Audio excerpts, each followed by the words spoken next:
You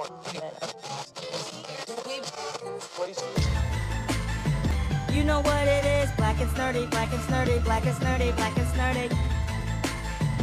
You know who it is, Black and Snerdy, Black and Snerdy, Black and Snerdy, Black and Snerdy. Ode, Maurice, Ode, Maurice. Maurice, Ode, Maurice, Ode. Black and Snerdy, Black and Snerdy. Black and Snerdy, Black and Snerdy. Hey, oh. Yes, Mo? Are you ready? Let's go! Black and Snerdy, Black and Snerdy, Black and Snerdy, Black and Snerdy. It's the Black and Snerdy podcast with Ode and Maurice. Hey! What's up? What's up? What's up? That is trademarked. That is not our catchphrase. It is not trademarked. Yeah, it you know exactly who says it though. I mean, sure, but it's not trademarked. It's not like I'm coming in here being like hamburger. Okay. What's up, everybody? How's everybody doing out here? Hamburger. Just chilling out here. It was Bernie Mac that was like on that Def Comedy Jam that was like, I ain't scared of you motherfuckers. Right? Yeah, that was Bernie Mac who said that. Literally, and I was watching this. I was watching these really way too early. I was like, we would watch Def Comedy Jam as a family. Like, I don't think they realized. Yeah, I was like 5, so we would just be sitting there watching it. I obviously wasn't getting all of the jokes, but I was like, I knew that what the curses were for sure, motherfuckers. And I mean, I generally thought the jokes were funny, but I'm just thinking like we really had all the VHS Def Comedy Jam like 1 through 20, the volumes, and everything. I would just sit there and watch them. You know what? Did you ever used to read those You Know Your Ghetto books? They basically, ghetto? yeah. Let me look this up. Yeah, like you ghetto. It's basically just like doing the dozens. It's like one of those books, like Your Mama So Fat or Your Mama So. It's just like You Know Your Ghetto when. Is it straight from the what? Yeah, it's like by Beatrice Berry, PhD, and Joan. Let me make sure these people are black because Barnes and Noble sells. These books are on Amazon. Ooh. No, what? Yeah. Let me, first of all, before we even say anything, I need to look up these people because there have been several instances of there being a book that everybody thinks is about a black person, and they are white as rice and not, well, jasmine rice is white and delicious. So, but Beatrice Berry, PhD. How much you want to bet that's somebody's name? Jasmine Rice? Yeah, I'm pretty sure. Like, just because their family is a bunch of goofs. Just want to be like, hey, look at us, we're clever. The Rice family. Okay, we can't. So, Beatrice Berry is an American psychologist, sociologist, author, lecturer, and educator. Now, where are the pictures? Okay, well. Okay, all right, okay. She's a beautiful black woman. Her website, she's wearing a beautiful. How old is this book? Because I'm talking about a book from like the 90s. I mean, it looks pretty. The books look pretty 90s. Let me look to see if there's a copyright on this. Straight from the ghetto. This is 2013. And I knew my mom must have had the book because she only reads black authors. Well, that's good. Yeah, these are saying 2013, but who knows if that's just maybe, it says the publication date, but maybe like a re-release? Maybe. Yeah. But can you tell me, what was in these books? So basically, which by the way, I was going to call you out on this. But you don't have to call me out when we're talking about the other thing. Okay. Well, clearly there was going to be a whole section dedicated towards this that you're doing now. But so it wasn't going to be called out while we're talking about this. But anyway, no, they were just books that were just like doing the dozens. Like it was essentially Your Mama So Fat but for like You Know Your Ghetto when. You know you're so you know your ghetto when da da da da. It's just like it was basically black Jeff Foxworthy type shit. Do you want to know why I feel like I'm scared of trying to go up and do comedy? Why? Because you'll forget a joke. Well, because that's gonna, that's gonna happen. Yeah, But it's gonna midway happen. through, my brain is going to go somewhere else, and I'm gonna be up there trying to remember the point I was trying to make. You could do it like freeform, like Holden Caulfield style jokes, where it's just a long rant without any sort of punctuation. It's just a long ass paragraph. I mean, well, that could work, but no. I feel like being a comedian is similar. Well, specifically being a black comedian is similar to being a rapper, right? When people don't consider you a real rapper unless you could freestyle. Yeah.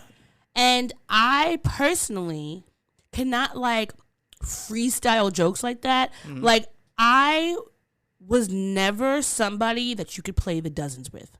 I'm extremely sensitive. Yes, you are. If you talk about my mama, I'm going to want to punch you in the face and cry. Yeah, I learned that the hard way with Dante. Okay, I'm not going to say his full name, but shout out to Dante. It's First day of high school, tried to you find the tallest guy in the class, and no, seriously, and then you try to Jones on him. It was just no, it was his mom's dad. His mom had See? just died not too long ago. This and is why I was an ass. This is why you can't do those type of jokes. But it's like, black people Like, that's always just- are like, oh, we playing the dozens. Especially like black guys, like playing the dozens. We're going to talk about you. We're going to do all these things. And it's funny, but I can't do that because you know what? I am situationally hilarious, right? But I'm my most hilarious when I'm not thinking about the joke. I'm just replying with something, and it's going to be, probably more funny than me having to think about it. Because when I think about things, I'm overthinking it. I'm making it more complicated than it needs to be. Sometimes it's just as quickly as an observation. Like, even right now, I could be like, you Poe from Teletubby ass motherfucker. Because of what you're wearing. Come on. Did you not just hear me say that I am a sensitive person? I do not like playing the dozens. That is the lowest stakes. That is not to me. You just told me I look like a dummy. Anyway, okay, and another reason why I can't play the dozens is because I'm way too, my observations are going to be the meanest observations because I have this, I don't know if you want to call it a gift or a curse of being able to zone in on what people's insecurities are. Yeah, and I'm not trying to, but it's like if I know that I'm talking to someone a lot and they make certain comments about certain things, I file that away as like, okay, I'm not gonna ever make a joke about this. That's why you do surface level stuff, like what people are wearing, their articles of clothing. No. Like once you start getting into like skin and like actual like talk to me patterns of about behavior and stuff like that. Anything pertaining to me. Do not joke about me. Okay. We can make small, tiny, jokey jokes sometimes. Well, I won't do the dozens on you. I will keep joking on you like I always do, but I will not do the dozens. I know, because you hate me. First off, it's not out of hate. That's how it feels. We joke with the ones that we care the most about. God, I hate it. And this is why do you know how many times my cousin, my godbrother Chris, and my sister Sade used to follow me around singing Michael Jackson's Leave Me Alone because I would constantly be like, can you just leave me alone? And then leave me alone. And that's exactly how they would do it. Each and every time. And I hate it. I do not like people joking on me. Don't do it. Because if you say a joke to me, the joke that I'm going to say is not going to be, it's going to be funny and hilarious to me. But it's not actually going to be funny to you. Are you about to play? What? Am I about to play what? Nothing. That's copyrighted. First off, everything is copyrighted. Like, there's nothing that isn't copyrighted. How about instead of that, how about you tell me who the fuck you are? I'm going to say I've been on a roll that I've been actually saying it on time. But, hello all. I'm Ode. And I'm Maurice. And you're listening to the Black and Snerdy podcast. All right, how many minutes was that we were? 10 minutes. It wasn't. Okay. All right. 10-minute mark. Okay, so this is, of course, the portion of the podcast where we ask each other questions. So, of course, Odie hit me with that sick-ass cue. Stop it. That sloppy Stop. cue. Thank you. So that I can give the A. Oh, God. Okay, what's the best prank you've ever pulled? We threw a smoke grenade in Monique's room when she was asleep. That is not. And it fucked up her. Actually, you know what? This is why I don't like jokes. This is why. Actually, no, that's not even the funniest. So a little bit of background, right?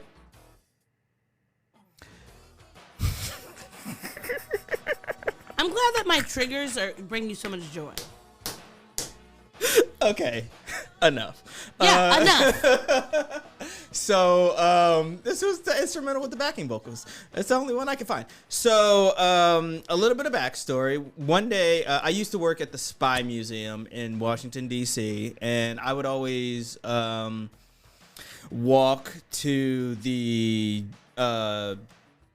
Howard Shaw Metro, right? One day, when I was walking there, I saw something on the side of the street, like literally outside of a big ass house, and I was just like, "Hey, that kind of looks like blank." And I was just like, as I kept walking close, I was like, "There's no way that this is what it is. Like, there's no way." And then as I got to it, it's just like, "Yeah, holy shit! There's just a big ass dildo just sitting here on the side of the street, and on the curb too." Was it like a double dildo? No, it was like one of those really big, thick ones with the actual veins. It was white, which confounded me. But I was just like, so of course, obviously, like You me picked it being up. me, I picked it up, put it in my bag. Did you pick it up with your bare hands? No, of course not. I used like my sleeve. Oh, God. Like this was horrible, bosses. I used my sleeve. Yeah. So eventually, like, I took it to work and showed a couple of people. But So you were sexually harassing your I coworkers? wasn't sexually harassing people. You were Elon Musk. Oh, you know what? I didn't want them to know that I had it on me, so I took a picture of it on the ground and I showed the picture. So I was just like, look what I found on the ground. It's just big ass fucking dildo when I was walking. I think they had a bachelor party or some shit like that. I don't know. Anyhow, what I ended up doing is I took it home, I boiled it to clean it. And then what I did was I put some water on the suction cup of it. And it was late at night. I put it on the ceiling of my roommate's wall, like right above his bed. So he would have, like, I just thought it would be funny if, like, he woke up and looked at the ceiling and saw it, right? Unfortunately, those suction cups, especially when you put water in it, are extremely suctiony. Yeah, They will stick for a really long time. Yep. So it ultimately, I thought, like, instead of him just seeing it on the ceiling, it changed to, well, maybe, like, it'll fall and hit him in the head, and then that'd be kind of funny. What ended up happening was, in the middle of the night, I was woken up to, no, this part's not funny. I was woken up to, like, an argument that they were having, like, they just separate of anything, and it was very loud. I could hear it through the walls and stuff. And it wasn't like violence or anything like that, but it was just yelling, and they were yelling at each other and everything like that. And then all of a sudden, it's just like them yelling at each other, just like, what the fuck is this? Like, the fuck is this? There's a fucking dildo? Yeah. And I just pretended to be asleep. Of course you did. I didn't say anything. I just was like, I'm asleep. I'm just gonna go back to sleep. I would say that I'm not the best at pranks because my pranks I feel like they go too far. Because what I think might be hilarious might turn out getting me into trouble. So how can you consider, are you, so you're just not fun? I'm very fun. It's just what you're like a Mormon sensibility of fun. I am a very fun person. You don't do the dozens. I don't like people making fun of me. So next, I guess the fun aspect about you is that you giggle. You gotta giggle. Okay, so of course, like anybody who has a giggle is automatically a fun person. I'm a very fun person. I like to do things. I'm a very enjoyable company, and I am fun. Okay, I like to go play games. Mm-hmm. I just can't prank people because You're not good at it. Every time I've pranked someone, I've always gotten in trouble. One time I thought, so I used to prank my house a lot. I was big into it. Mm-hmm. And one time I put salt on the top layer of the sugar. And so I figured, whoever makes tea next is going to have, sweet and salty mix. Ooh. Yeah, you don't fuck around with fucking sugar. At least it was a small sugar dish that we had. In my house, I would have beat you with a belt if I'm making Kool-Aid. It was a small sugar dish. It wasn't like the whole. I didn't pour it on the whole pound of sugar. Okay.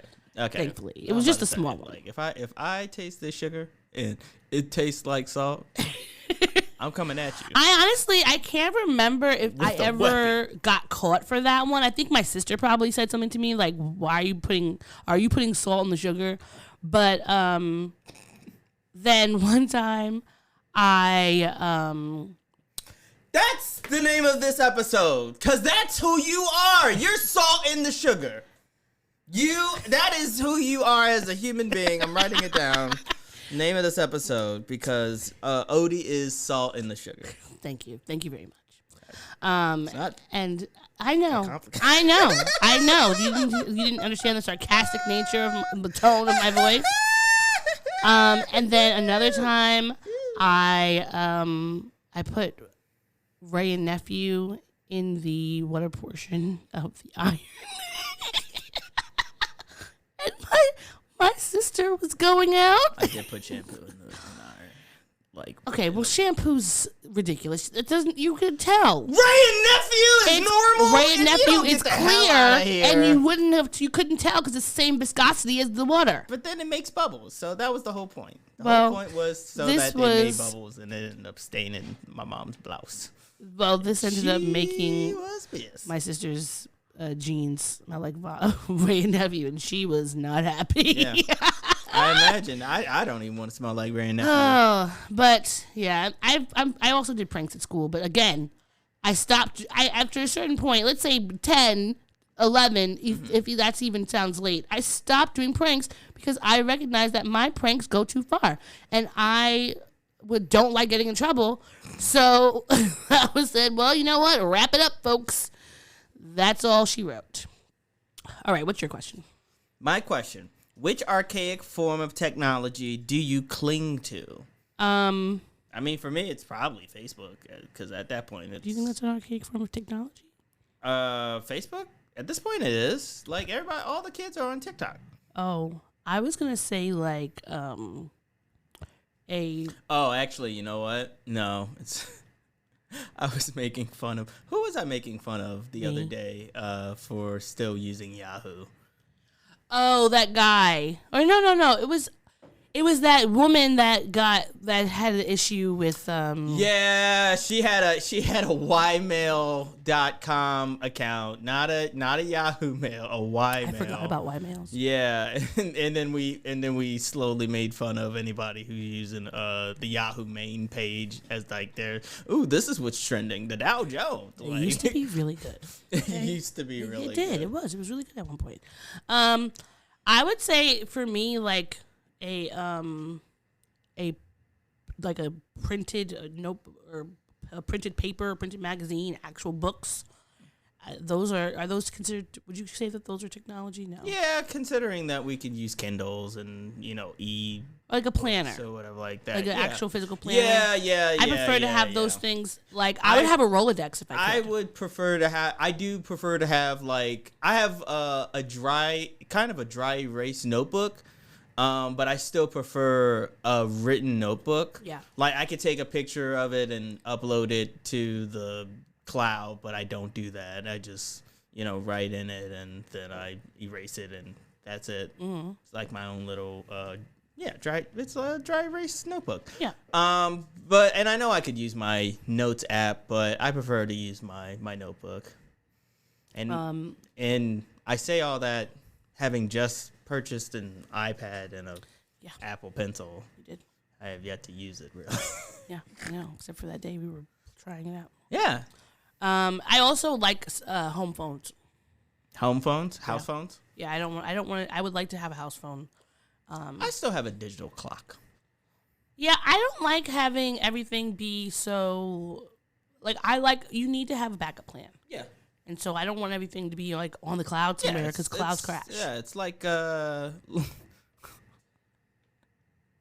we've gone over this before in the past. You're a doomsday prepper minus the prep. No, actually, I joined a Black Women's Doomsday Prepper group. On the internet? On the internet. Cool. And what other steps have you done other than that?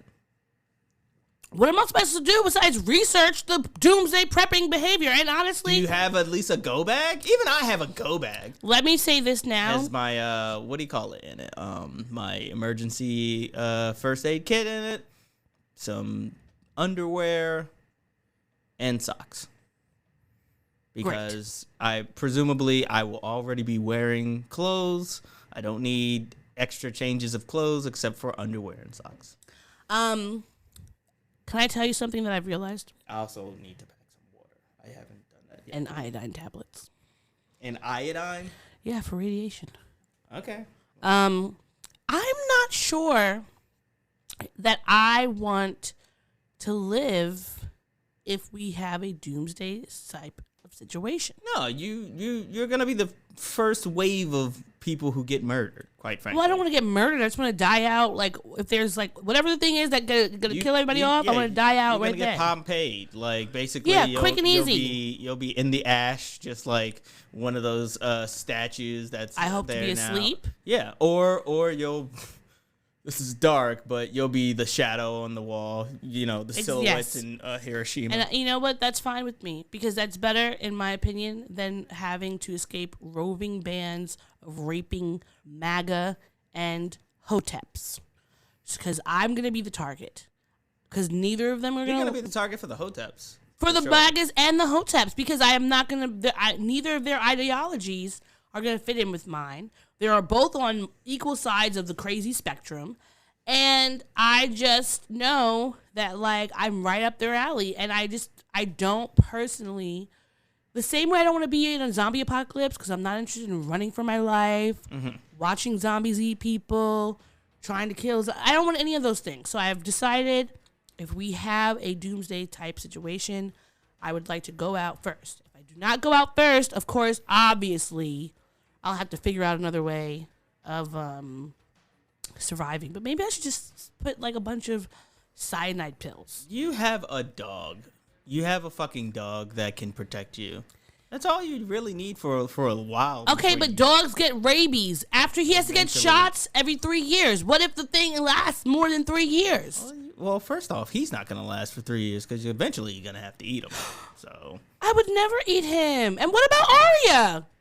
You're not going to eat a cat before you eat the fucking dog. No, I'm not talking about eating them. You would eat the cat before you eat the dog because quite frankly, what's the cat going to do in an apocalyptic scenario? You got to cut down on the amount of mouths that you have to feed. So you might as well go ahead and eat that cat. No, I will not.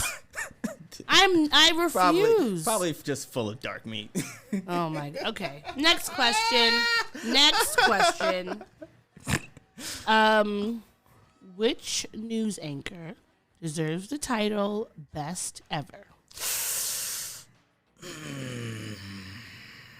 I feel like every 6 months we find out that like a news anchor was problematic back in the day. Yeah, well. Like I would have said Barbara Walters, but she was mad condescending to Denzel Washington about not kissing white women in movies or something like that. Like I was just like, she was a bit racy in the past. Yeah, she was.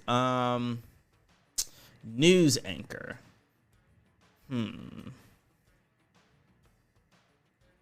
Is there anything wrong with well, is Soledad still doing shit? Yeah. You know what? Oh, hold on. Famous. Let me look this up. Do you want me to say mine? Yeah, you go first. I have two of them. Mm-hmm. Both black women, both iconic. Brenda Blackman, who did News 11 up until, wow, I don't remember how long. I don't think she's still doing it. I think she retired. But she just been on TV for, like, she was on News 11 for as long as I could remember. And she just was one of the few dark-skinned black women on TV telling us the news, and love her. And then also Gwen Ifill. She was PBS NewsHour anchor, and she just was such a great journalist. And she really did so much for black women in media. She was also the first black woman to host a nationally televised U.S. public affairs program with Washington Week in Review. She sadly passed away in 2016. I believe it was from cancer. And we just have been lost without her.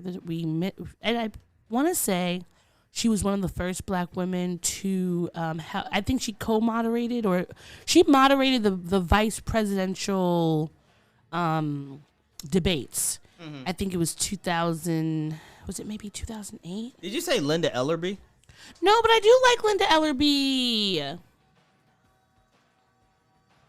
I'm also not Anderson Cooper. I was thinking of somebody else. Oh, Anderson Cooper's a really good one. I like Lester. I like Lester Holt. Lester Holt. Lester Yeah, Holt's. I'm gonna go with Lester Holt. Okay. He's and you know what? And I wouldn't kick him out of bed for eating chips because he's fairly distinguished. Lester Holt. Yeah. And now you're trying to get me to think. I'm trying to think of the guy on News 11 who. Right. Dang, what's his name? I'm gonna find it. But yeah, those are the polls. Okay. Yeah. I'm sticking with Lester Holt. You're gonna stick beside him? Yep. Stand beside Lester. All right. So, with that being said, wow, we are very far into this episode. Jesus, this is gonna be a long one. We're gonna be quick. Are you ready to pop it up? I want to believe you when you say we're gonna be quick, but I know better.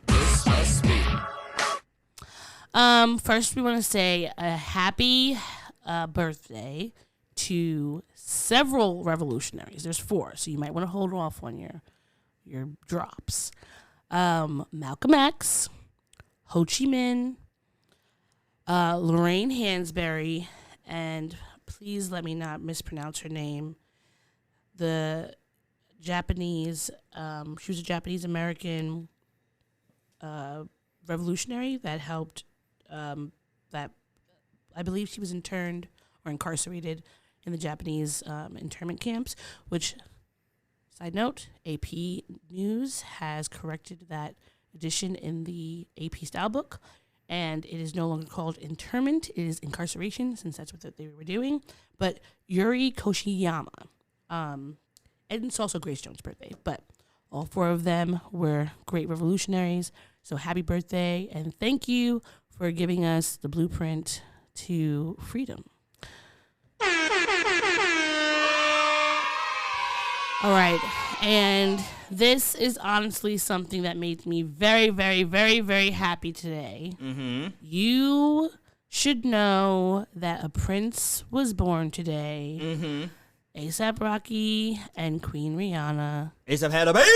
Okay, had their child, and it's a boy, which, I'm surprised, because remember when she was in Target the other day and she had, she was picking up baby girl clothes? Yeah. So I'm like, was this just to throw us off the scent? She knows what she's doing. You know what? It could be, I would like to think that maybe it is one of those things where in preparation, maybe they didn't know if it would be a boy or a girl. And so in preparation, just bought a bunch of boy and girl stuff.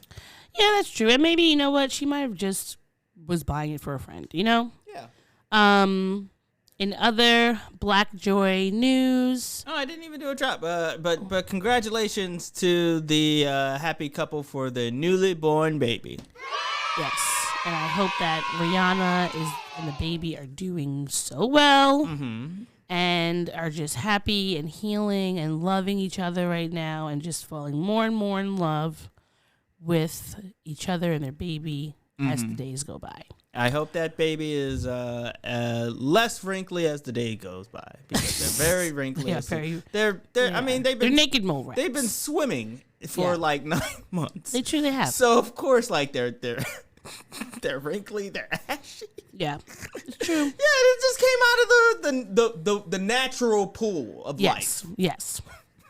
But in other Black Joy news, I don't know if we talked about this before, but Daria is getting a spinoff called Jody. It was initially announced that it was going to be on Comedy Central had picked it up as a series, but they're actually going to make it into an animated movie. It was going to be like a live action series, so I guess it's better to be a animation. I don't want to. So it's going to be an animated movie instead. Yeah, it's going to be an animated feature film. And Tracy Ellis Ross is of course Jody, and Pamela Adlon, William Jackson Harper, Cole Escola, Alex Moffat, Cal Penn, Dulce Sloan, Zosia Mamet, and Adrian Myron are coming to be on the in the movie. Shout out to Doce. I remember her back from times at the comedy club that was in Long Island City. The one that was the bookstore? No, it was in the basement. Creek in the Cave. Yes. Oh, Creek of the Cave. Yeah. Yeah, I remember that one. I came to see you there a bunch of times. Yeah. Was that you who broke the mirror? It was you! I don't know now. I mean, it could have. I am clumsy sometimes, so Yeah. Okay. I can't say no. But no, it was not for legal purposes. Okay. Well, they're not there anymore. They're in Austin, Texas now. Oh, okay. Well, Yeah. sorry, guys. There you go. But speaking of some legal matters, have you ever watched that show Black Family Mafia? Black Mafia Family, right? Oh, sorry. What did I say? Black Family Mafia. Oh, sorry. It's Black Mafia Family. Yes, it's based in Although Detroit. that is a better title. I feel like Black Family Mafia, BFM. Yeah. BMF sounds. The acronym sounds. What it means, like written out, Black Family Mafia sounds a lot better. But if you're just doing the shortcut of it, BMF sounds better. If Yeah. you're just doing the abbreviation. Why, do you ask? Isn't it like another 50 Cent joint? Yeah, it's on Stars. Who has more projects at this point filled with black people? Spike Lee or 50 Cent? Anyway. Why don't we just start calling them 50 Cent joints? The actor. We're not. Oh, Spike Lee's the only one who only gets joints? Why you just want to say joints today? That's it. You just want to say joints. I really realized that's what you want to do. What? You feel like I chastised you earlier. Ladies and gentlemen, email in. Tell me if I sound cool saying joints. Yes, Dad. And you know what? You sound very Now cool. that's the name of the title of the episode. Joints. So one of the main actors, Demetrius Lil Meach Flannery, who happens to be the son of Big Meach, who the series is about, was arrested and accused of grand theft for stealing a $250,000 Richard Mille watch. In the show, Lil Meach, he plays his father as a young man.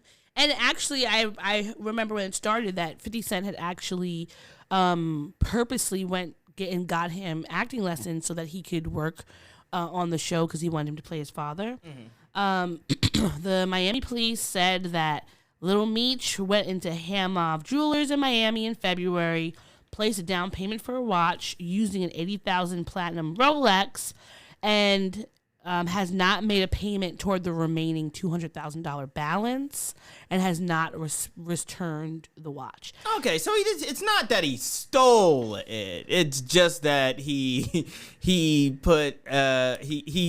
what do you call it? Layawayed it. He and did. He has not put any money towards it. And it's outstanding. But apparently, the police are saying he allegedly tried to trade that watch that he had for another Richard Mille watch at a different store. So there's a lot of layers there. Yeah. Don't know which one it is, what's the truth, but I hope that it is figured out quickly. He has a fair shot. I don't know why he would need to steal that watch. Hopefully 50 Cent's paying him. Because just because he got him the acting lessons doesn't mean he's like making sure he eats. I'm not saying this is the reason, and I'm not necessarily speculating. I'm just from personal experience. Sometimes not stealing watches, but sometimes stealing is less about like the thing and coveting it, and more just about the hunt or the chase. So what have you been stealing? The rush. I've been stealing the hearts of everybody who's been listening to this podcast.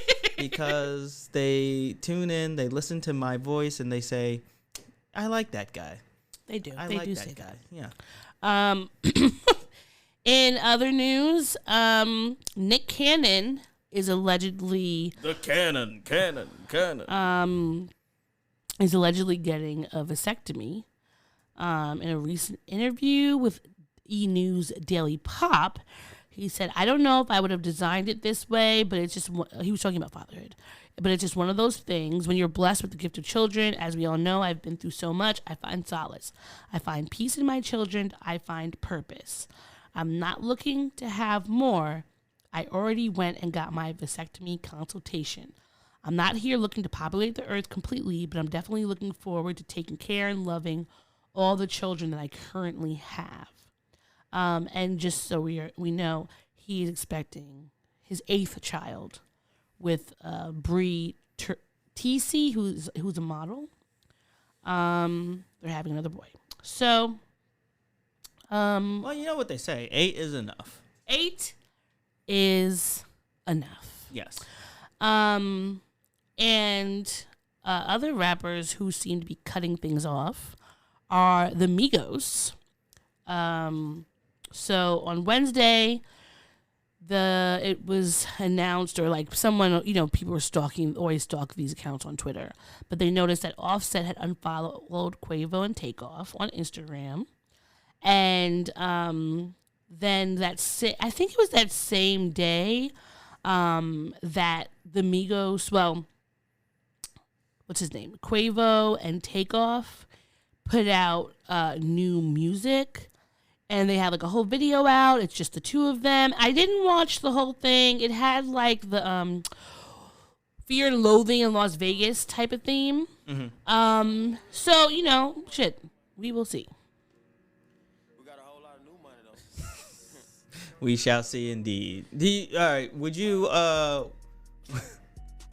would you want them to break up, or would you want them to stay together? I mean, honestly, there are a bunch of... By the way, this is just the ad-libs on Bad and Bougie. I could say that I appreciate the Migos music. Mm-hmm. I saw them when I was at Coachella. They gave a very good show, mm-hmm. which I was not expecting. So I would say that, I could understand why Quavo and Takeoff would leave the group or not want to follow with Offset, because he doesn't ever do anything with them. He's always doing stuff with Cardi. Yeah. Which is understandable. That's his wife. But mm-hmm. I feel like so often you hear about Quavo and Cardi, or Offset and Cardi, but Quavo and Takeoff, you don't really hear about them doing anything musically. Maybe who they might be dating, or I think Takeoff just graduated from college last year or something like that. Yeah, you don't really hear. I would say you hear more about Offset and Cardi.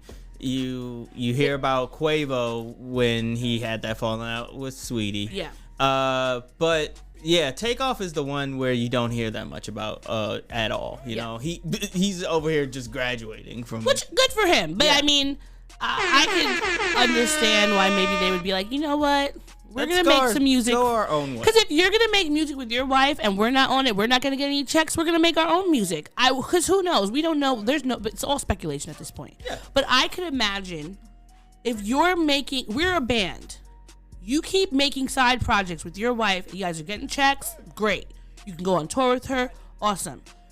Your check does not split between the two of us unless perhaps they're helping to write those the songs, which also, yes, great, but I'm not performing it. And if I'm a performer, that's what I want to do. I don't want to just write songs for you. I want to actually be in action, be in the videos, do all the stuff.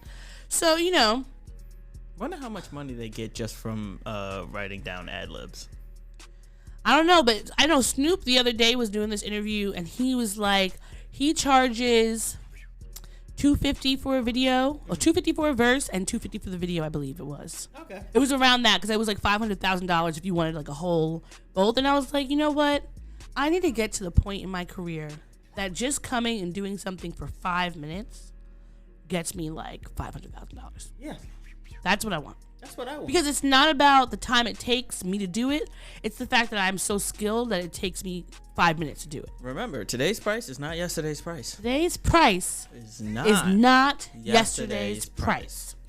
And speaking of money, you know how Netflix is allegedly losing all this money due to our sharing of passwords? Mm-hmm.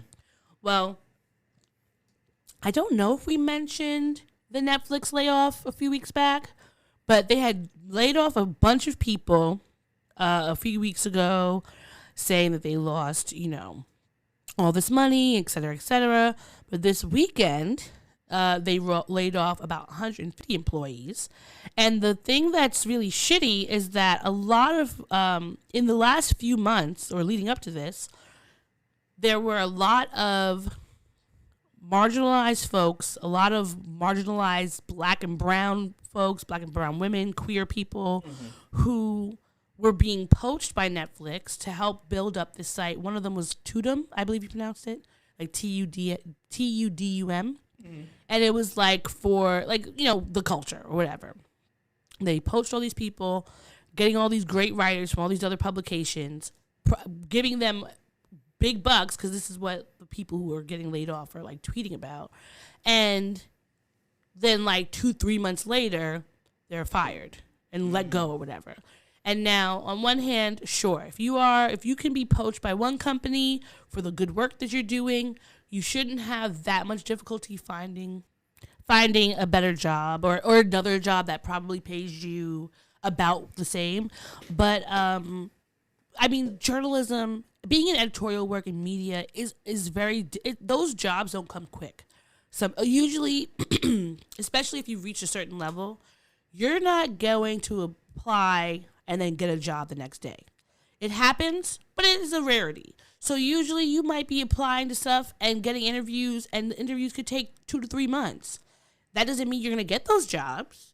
And this one woman, she tweeted that at the last job she was at, somewhere with the union, she had been there for a very long time, and with what the union had, negotiated for them was if they have to get let go or whatever severance, it was like 8 or 18 weeks, something like really, really good.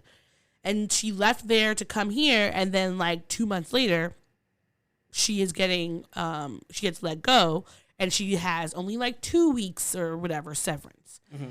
And that to me is just really, really shitty. Because you can't tell me that Netflix, with all the money that they have, they keep making show after show after show, that they couldn't keep these people on. And the fact that the first people to be laid off are always the people who they see as disposable. Mm-hmm. Expendable. Yeah, it's really shitty. And one of my friends, she was working there, and, she's a great writer. I know she's going to land somewhere else, somewhere better. Shout out to her. Yes. She's going to secure all the bags, but she tweeted that she was, somewhere that it was, where she was like at the hospital. And she found out that she got fired or laid off because all of a sudden, like, her Slack wouldn't work. Mm-hmm. And it's like, could you imagine sitting somewhere, like, it's already not a comfortable space, and then you get you can't get respond to your messages. It's just foolishness and shenanigans. And I'm really just I'm sick of it, to be honest. As somebody who's been laid off before, it's always a blower, quite frankly. I hope nothing but the best for all the people who got laid off. I hope y'all land somewhere that values you, that treasures you, that gives y'all longevity and security. It's just not a good feeling when you're laid off. It fucking sucks. It like pulls the rug right from under you, and then you're left scrambling trying to figure out where the next, job is or whatever. But like I said, I hope that every one of those who got laid off lands where they need to be. Now, if this was maybe 7 years ago, this would be enough for me to be like, you know what, I'm gonna not watch Netflix, and I'm gonna ban Netflix in my house, and Netflix will not be on. I have enough streaming services. But having said that, though, they just dropped Vampires in the Garden, which is this really really well done anime that I started watching. It's only 5 episodes long, and I really want to watch more of it. I mean, I'm gonna watch Netflix, but I'm not gonna pay for it though. Well, okay. Like, I don't want to give them any money. Okay, I also don't want to give them money. I'm just saying, I don't want to give them any money. Like, I just would rather. I would just rather use other people's accounts, siphon off all the content that I want, and then continue on my merry way. Because if you do fucked up shit, I don't want to support you. Yeah, exactly. With my dollars. Having said that, though, you're not getting on my account. I don't need to get on your account. I already got somebody else's. I'm good because I don't need. You've already fucked up my YouTube.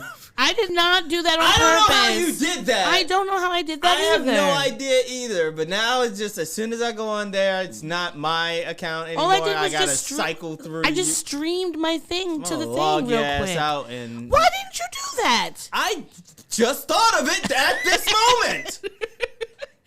Gosh. Okay, we're going to start moving into the shitty portion of the news. Okay.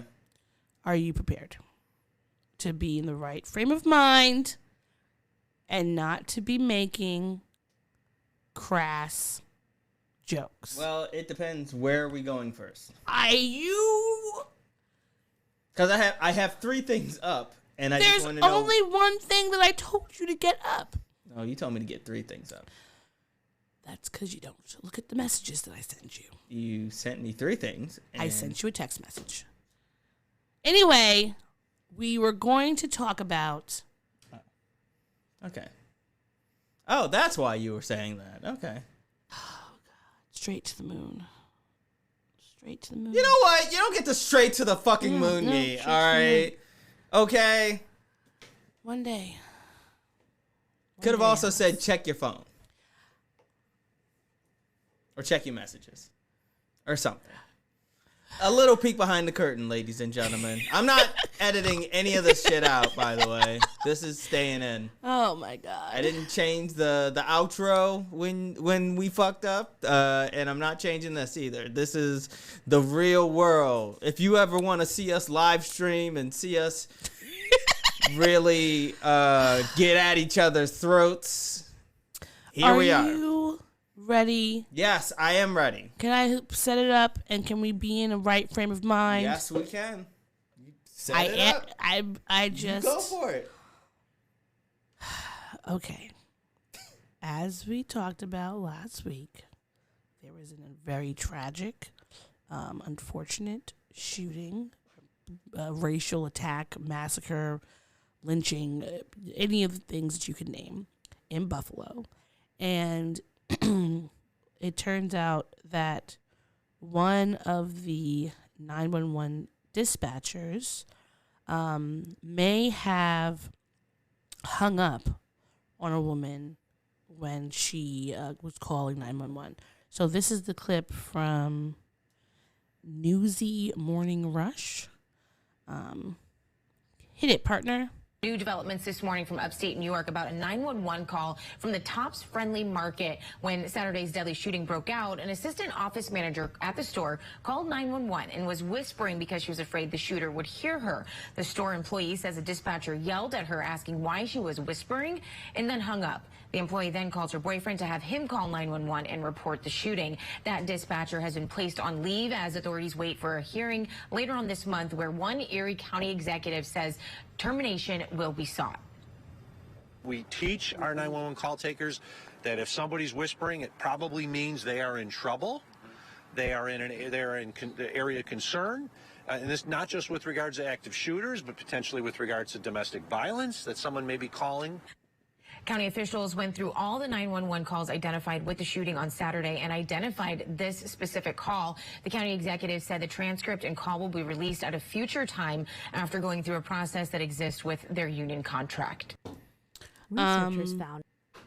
So when I read this, it was because it was like trending on online, and I was like, "This can't be." At first, when I first saw the first tweet, I was like, "They're making it up or whatever," because there was no way that a first responder so carelessly.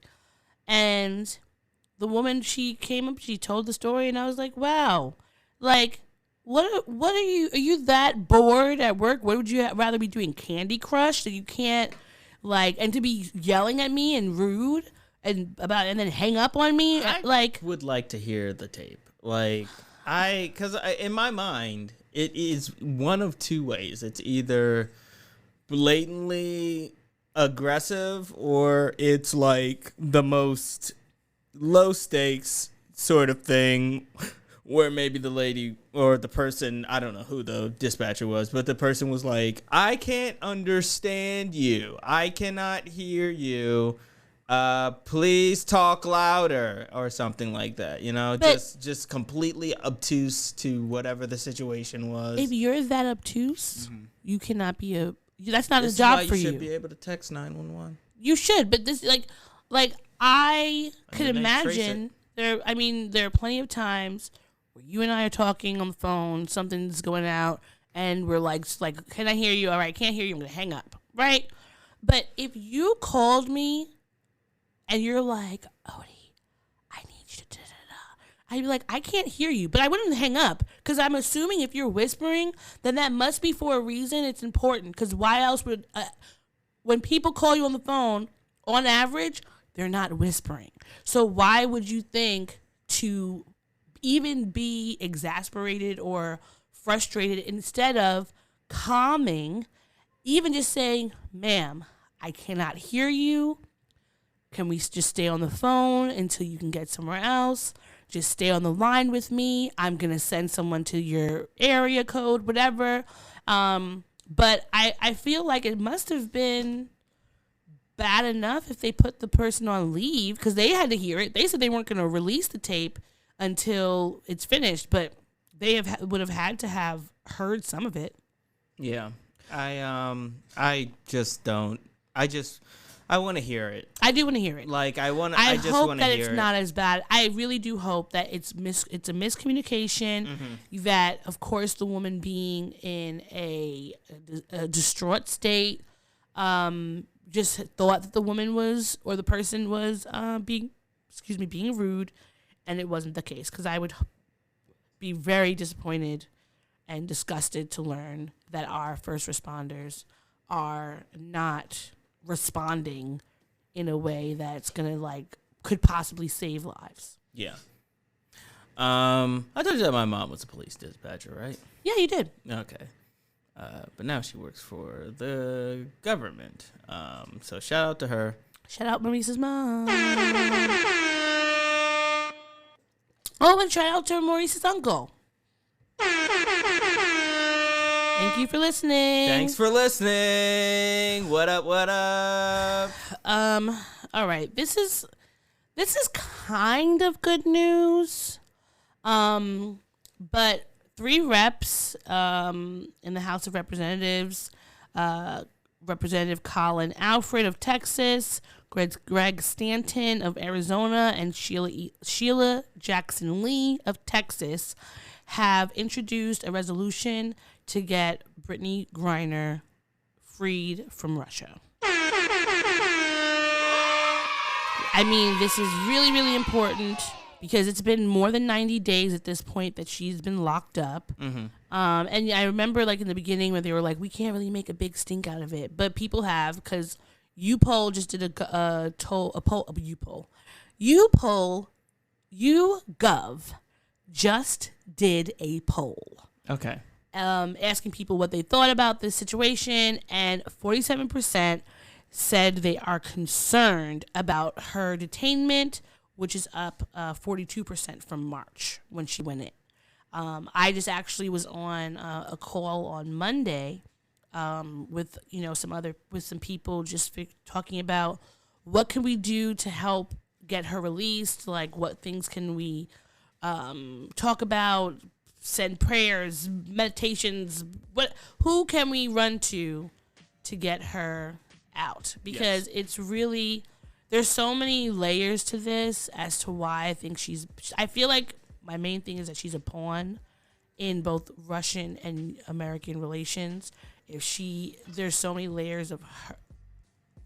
I didn't do this as a joke. I just thought this was appropriate. How? Because that's the name of the song. How? It's the name of the song. How? Do you see what I have to deal with? I am not. Do you see what I have to deal with? Everything would have been fine, and everything would have been okay. If I didn't notice that you were playing this Akon song in the background? No, if you just would have let it rock, just let it go.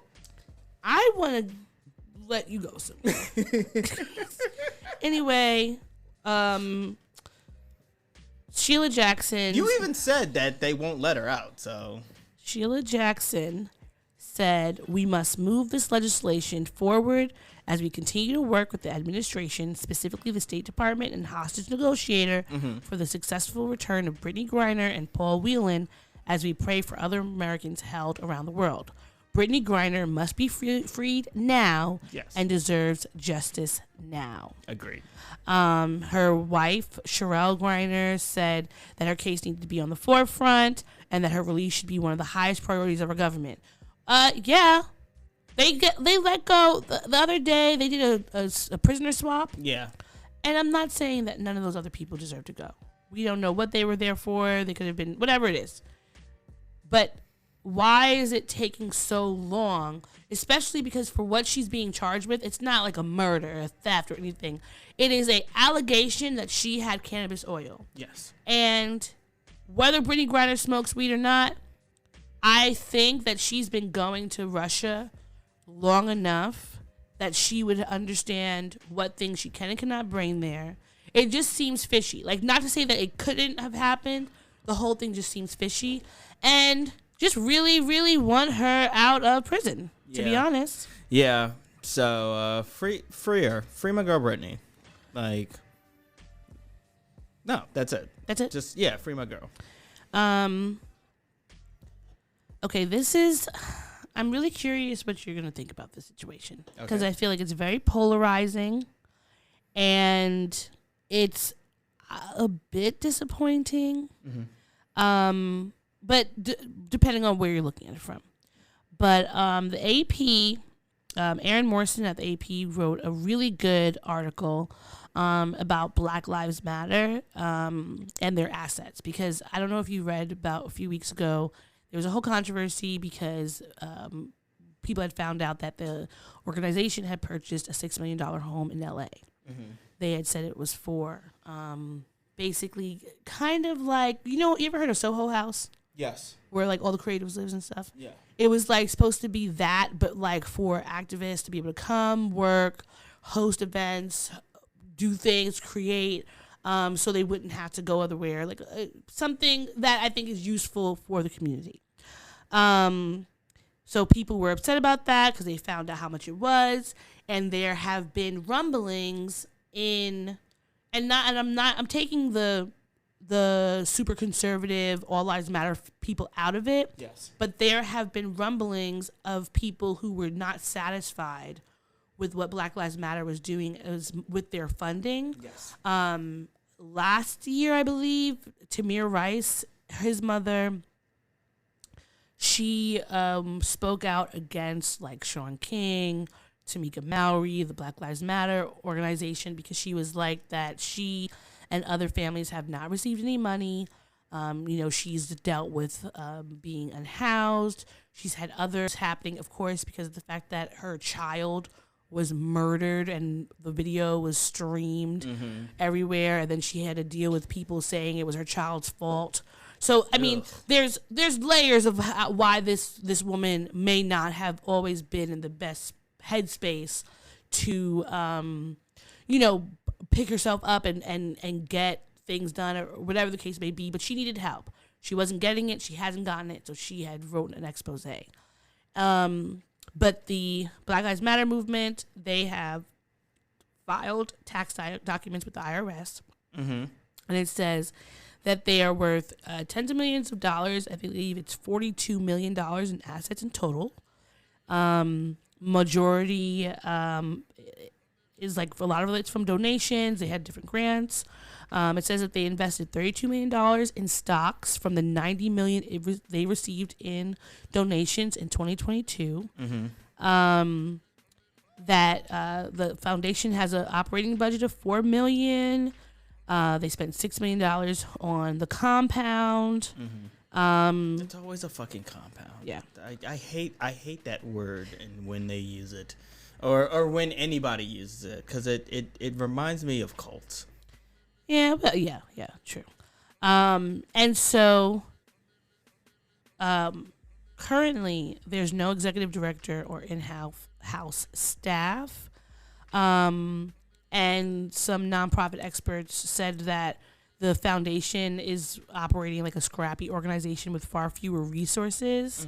And some others said that Black-led charities usually face unfair scrutiny in the white philanthropic space. But one, Brian Mittendorf, who's a professor of accounting at Ohio State University, who has expertise in nonprofits and their financial statements, said it comes across as an early startup nonprofit without substantial governance structure in place that got a huge windfall. People are going to be quick to assume that mismatch reflects intent. Whether there's anything improper here, that is another question. But whether they set themselves up for being criticized, I think that it certainly is the case because they didn't plug a bunch of gaps. And so some of those gaps are like, they have spent, let me find it. It was a lot. They've spent like millions of dollars giving the money to, different donating to the families, and to found it. Okay, it says that nearly $26 million, or 70% of their expenses, were grants to organizations and families. But then on the flip side, something that I think is not going to be very easy for them to kind of get from under is that they paid consultants to work for the nonprofit, which is not abnormal. Nonprofits use consultants all the time. However, they paid one consultancy $970,000. It's called Trap Hills LLC, and it was founded by Damon Turner, who is Patrice Collier's child, the father of her child. They were hired to produce live events and provide other creative services. And then they paid $840,000 to Collier's Protection LLC, which is a security firm run by Paul Collier's, Patrice's brother. Now, the AP says because the BLM movement is known for vehemently protesting law enforcement organizations, the foundation felt its protection could not be entrusted to former police professionals who typically run security firms, according to Bowers. And said that the foundation sought bids for other security contractors. And that, I think, is something they're going to have to explain. Because remember a few months ago when Adams came up as mayor and he announced that his brother was going to be the chief of police or whatever like that. Yeah. And we were just like, houseway. Because what do you have to what is the word? Experience. Yes. Does your brother have in these things? Yes. So I understand the security firms, because I think that is something where if you want your company to be secure, you don't want to deal with police officers, and your brother has a security firm, I think that makes sense. Even honestly, paying your child's father, if he has a organization that produces live events, let's do that. But my question is, did they have these companies prior to you? Like, what is their expertise in this? Yes. Because I don't necessarily think that it's wrong for you to keep working the family. I think that's a very normal thing, especially in the Black community. It's like, if you know somebody, my cousin has this company. Why wouldn't I want to like keep the business in our community or in our family? Yeah.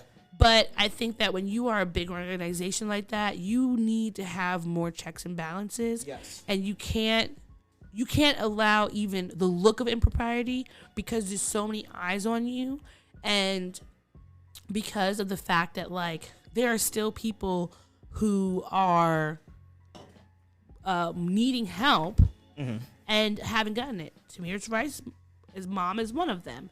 So is the reason why she wasn't getting the money because you didn't have the proper resources?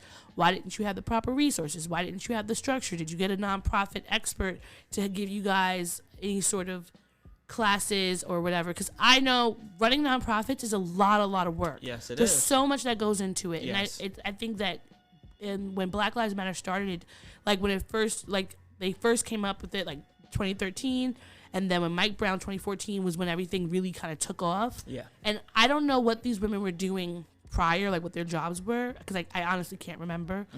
But for you to just be inundated with all that money, you do need a lot of help. But they also, I mean, they've been doing good things. They gave the 12 BLM chapters received grants for up to $500,000. Trayvon, the family foundations that were created in honor of George Floyd and others killed by police and vigilantes, each received $200,000. The Michael O.D. Brown We Love Our Sons and Daughters Foundation, run by Michael Brown's mother, Leslie McSpadden, got a multi-year grant of $1.4 million, and they received the first of that grant, the $500,000 of that in 2021. So this is not, to me, a confirmation that they were misappropriating funds.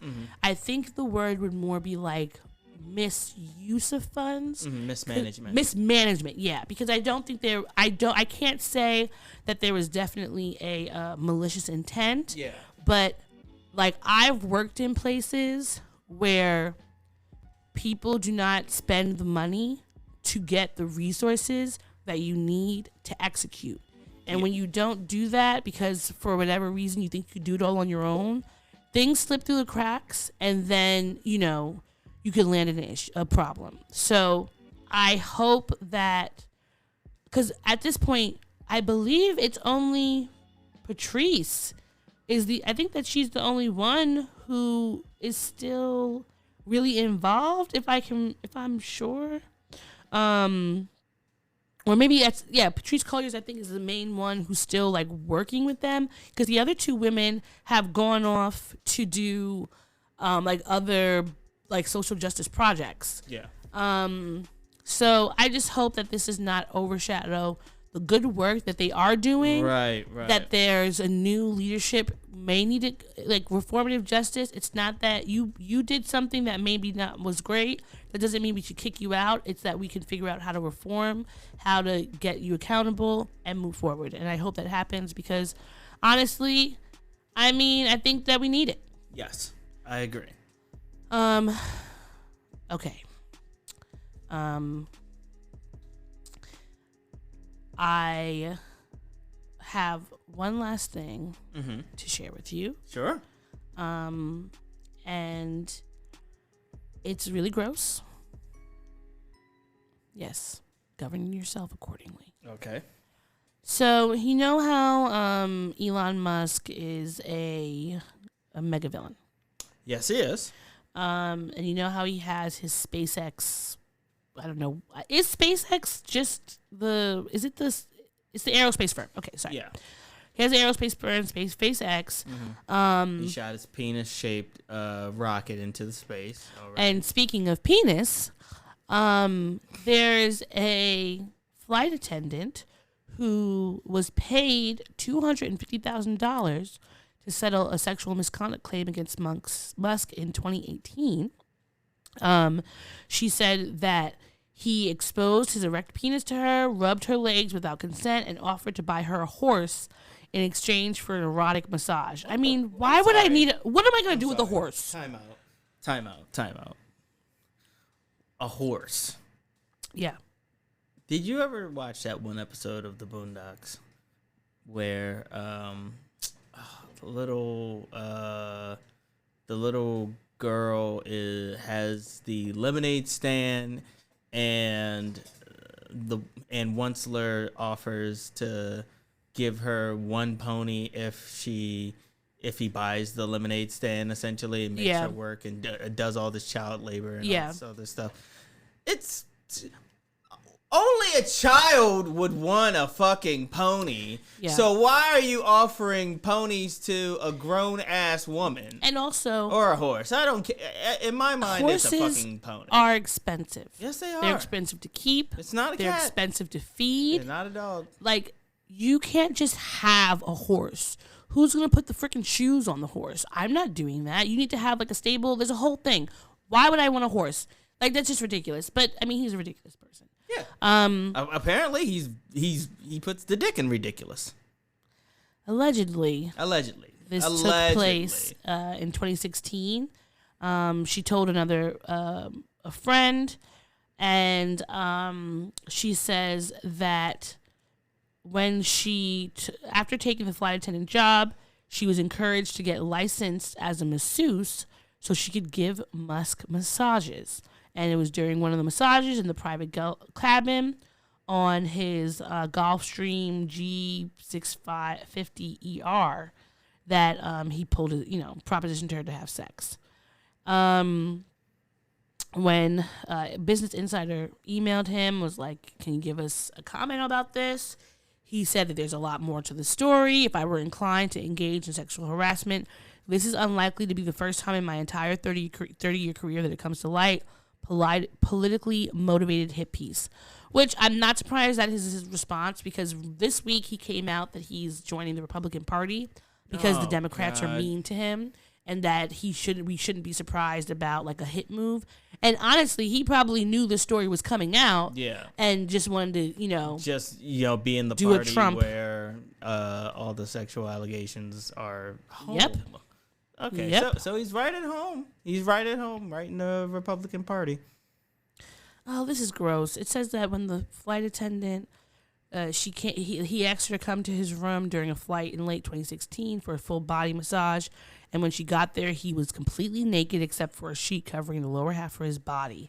And during the massage, he exposed his genitals and then touched her and offered to buy her a horse if she would, quote unquote, do more.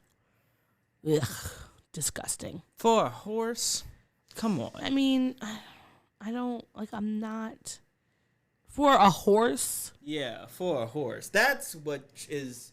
I mean, this whole thing is disgusting as it is, but I can't get off the fact that like he's offering up ponies like their currency. It's how many fucking horses does he have? You know what? I'm about to Google how many. He horses probably has stables Elon Musk in his have? apartheid. Yeah. Land in South Africa. But I feel really bad for this woman. Allegedly, after she said no to him, her shifts were cut, and she said she felt like she was being punished for refusing to prostitute herself. Oh, wow. All I had to do was say, how many horses does Elon Musk, and then Elon Musk have, Elon Musk own, Elon Musk drive. Wow. Ugh. Her friend said that her superiors encouraged Tesla lures workers with wild horses. So this is a trend. Okay. Are you Can I finish reading? No, I'm telling you that this is a thing. That he just has wild horses. He's offering fucking wild horses to everybody, apparently. Okay, well, it's crazy. Her friends said they encouraged her to get licensed as a masseuse, but on her own time, on her own dime. They implied that she would get to fly more often if she were to do this because she'd be able to give Elon proper massages. I thought this was kind of strange because you weren't hired to be a masseuse, you were hired to be a flight attendant. And if Elon likes massages, then he should be paying for you to go to masseuse school. But she was just so happy and eager to have the job and be able to travel. And I understand that because I'm sure he was probably paying it probably was a good amount, especially for a flight attendant. Those jobs, if you're like say if you're like working on Spirit, that's going to be paying you a different amount than if you're on Delta or than if you're doing private flights. But this is just really gross. And him saying, in my 30 years, no one's ever accused me. I actually had an argument with another old man about this not too long ago because I was talking about Cuomo and his allegations. And the person was like, oh, well, I don't know if I believe I'll put any stock in those allegations because no one said anything before. And he's, been in politics a long time, and people know what happens when you work in these sort of spaces. And I'm like, there's never a time when I'm going to go to work and expect to be harassed, no matter how big or small the harassment is. And someone having a career for decades and not anyone coming out means nothing. Weinstein has been harassing and raping people for literally decades. So, Cosby, the list goes on. So, just because someone, regardless of how much money they make, who they are, how attractive they are, what their standing is in the community, they could absolutely be a notorious harasser, and maybe no one says anything. People in their community may not say anything, but people might know what's happening or have thoughts.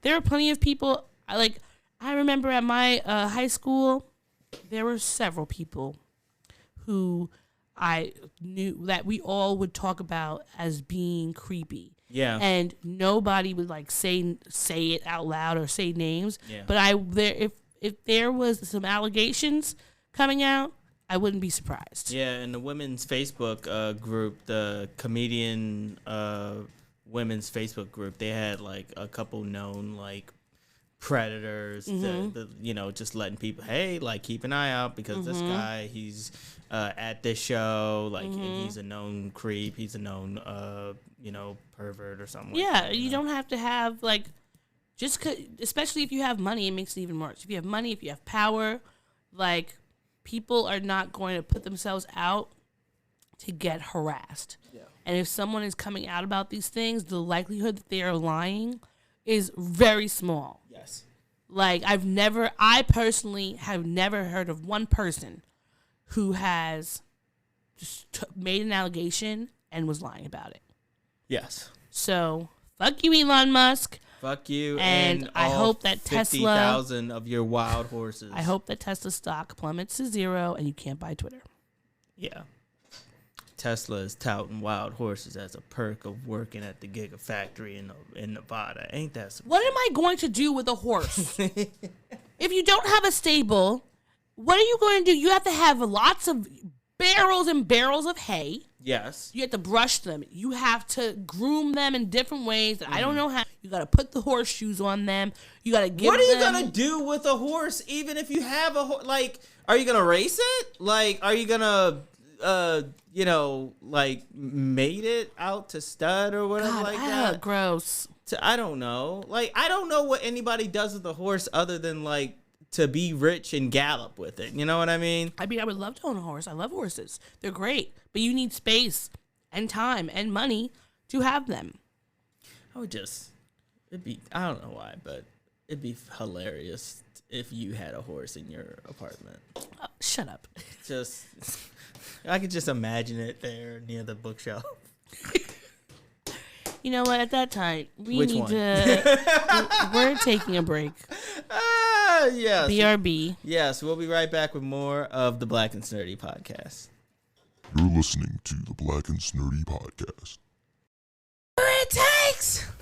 I know I will see it through. If I hold on, if I do, I know I will make it through. Be the best that I can be.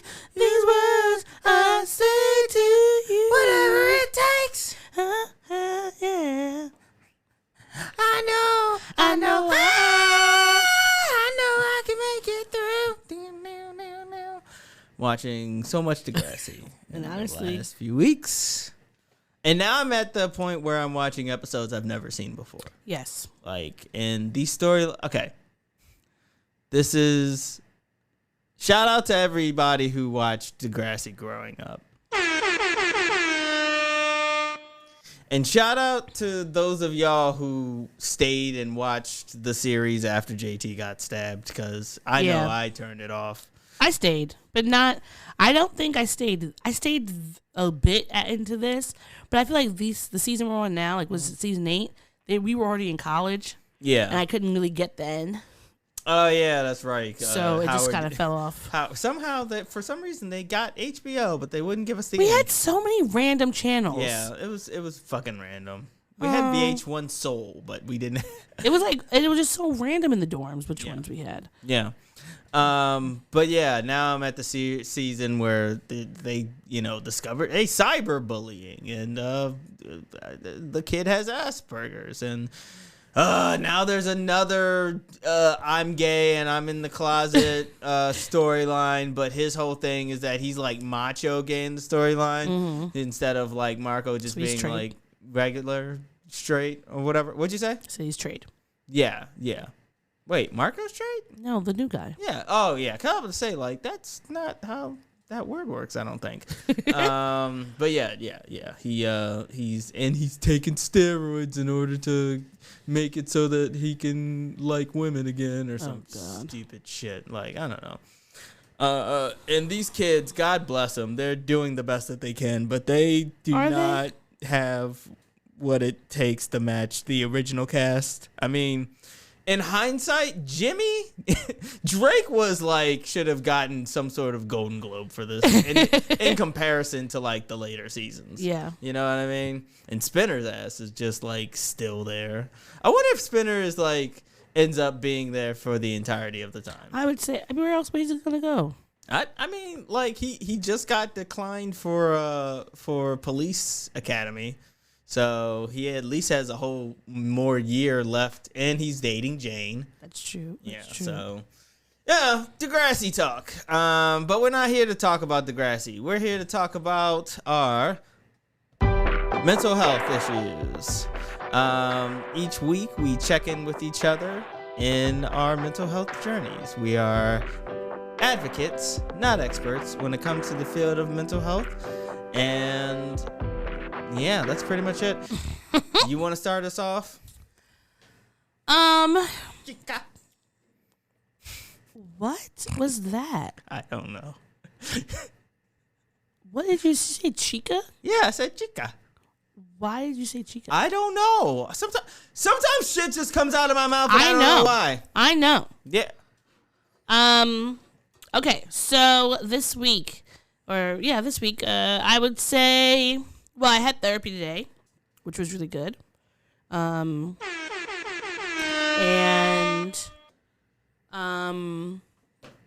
that was illuminating. We were having conversations about like trusting people with my emotions, and what people I trust with them and what people I don't. The list of people I don't is obviously very long. Thank you, Captain Obvious. Yeah, it's a long list. I'm just letting you know that I know as well. Well, you know what? I'm going to tell her that I'm taking you off the list of people I do trust with my emotions. Okay? I'm gonna text her right now, and I'm gonna reduce my already small list to even smaller, since you want to be a little snarky pants. So what I heard was that I was on the list at all, and that's so sweet. Oh, God. And that's exactly what I'm going to remember. I'm not going to remember anything else. Everything else is just blacked out. I'm drinking. So it's like, oh, I made the list. Cool. But I think that I don't know if this is nature or nurture. But I think it's a mixture of both because I feel like growing up, you know what, when you're a kid, I don't know if your parents told you this, but I feel like this is a pretty standard black household, especially for our parents' generation of like, you know, what happened in this house stays in this house. Yes. And because for me, I mean, I think that things about ADHD that are a little stressful at times are the like oversharing and or not always like your, you know, like your executive functions, they are meant to be able to see the future, or not see the future, but to be able to predict what could happen in the future if you do something. Yes. And it's not to say that I don't do that. I have anxiety. So I'm always thinking of 10,000 ways that things could go wrong. Mm-hmm. But sometimes in the heat of the moment, I might not necessarily realize, oh, this thing I'm going to say or do is going to have a negative impact. I'm just like quick to do something. I'm impulsive. Yes. And as a kid, of course, it was even worse because you're a little kid and you're really not thinking.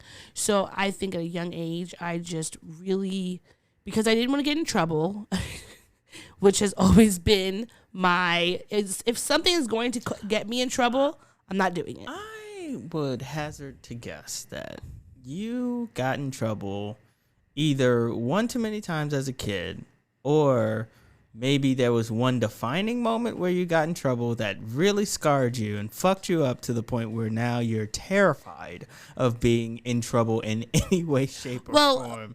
Even though we're adults and it's very rare you're not committing crimes, you know what I mean? So it's not like anybody's going to, you know, you're in trouble, shake their finger at you or anything like that, unless it's like just random social interactions, and even then that's not trouble. That's like you misspoke or you had a boo-boo or something like that. Well, I think that what you said is actually it harkens back to ADHD, because children with ADHD receive, I think it's like 45 critiques to every one that like a neurotypical child will receive, and that doesn't always mean like, because it doesn't always manifest in kids the same way.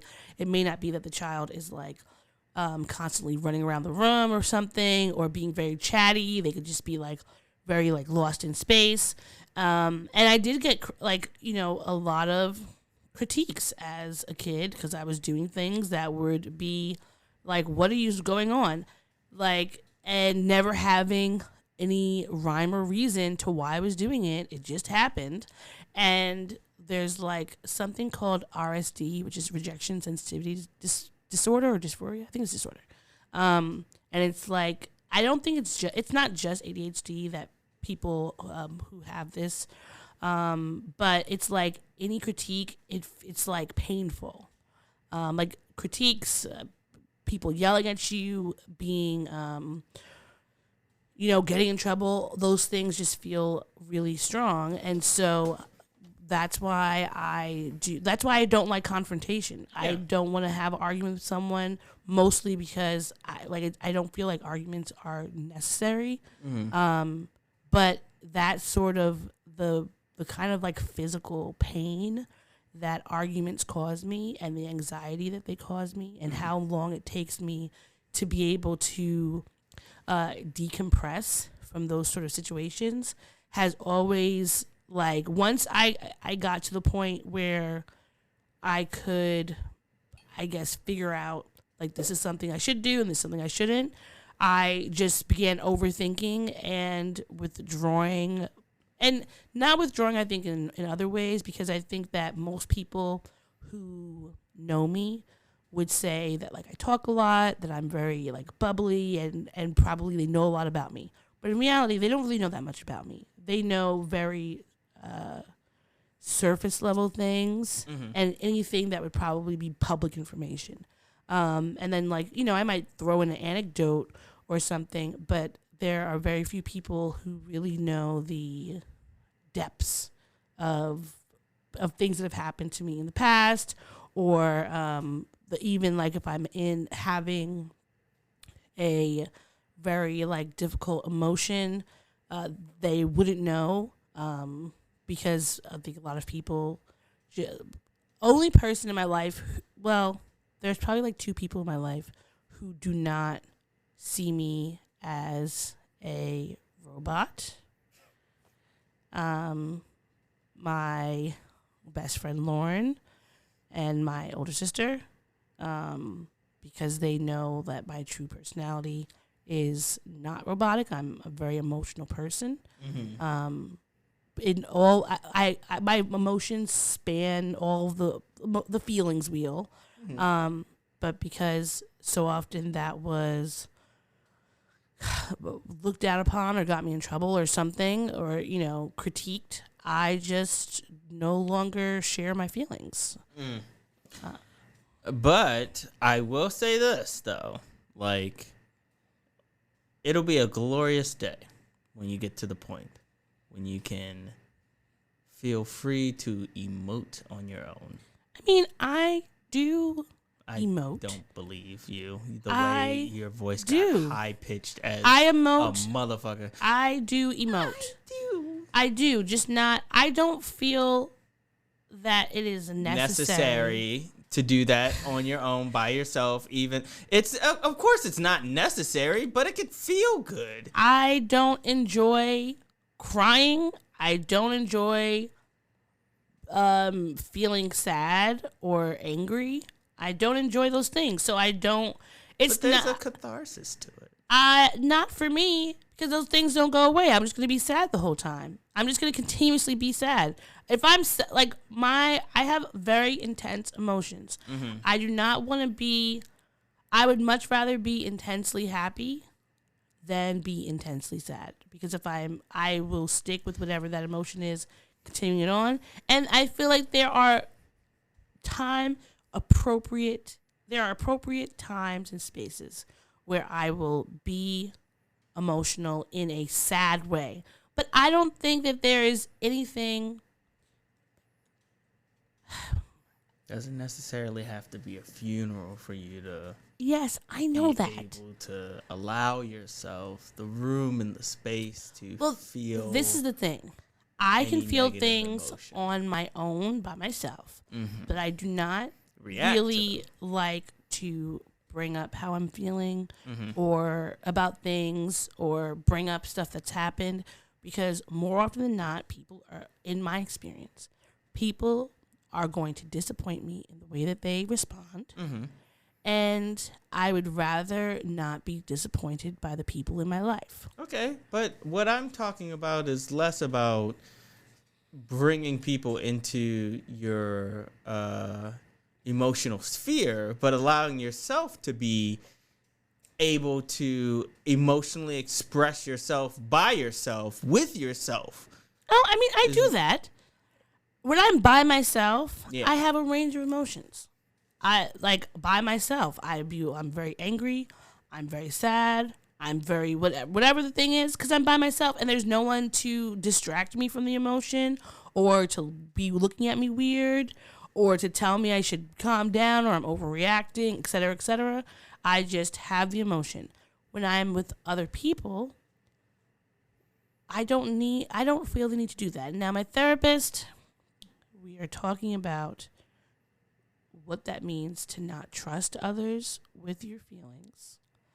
And it does feel a bit lonely sometimes to talk to people and know that they aren't listening or paying attention to what you have to say, because what they're doing is more important to them.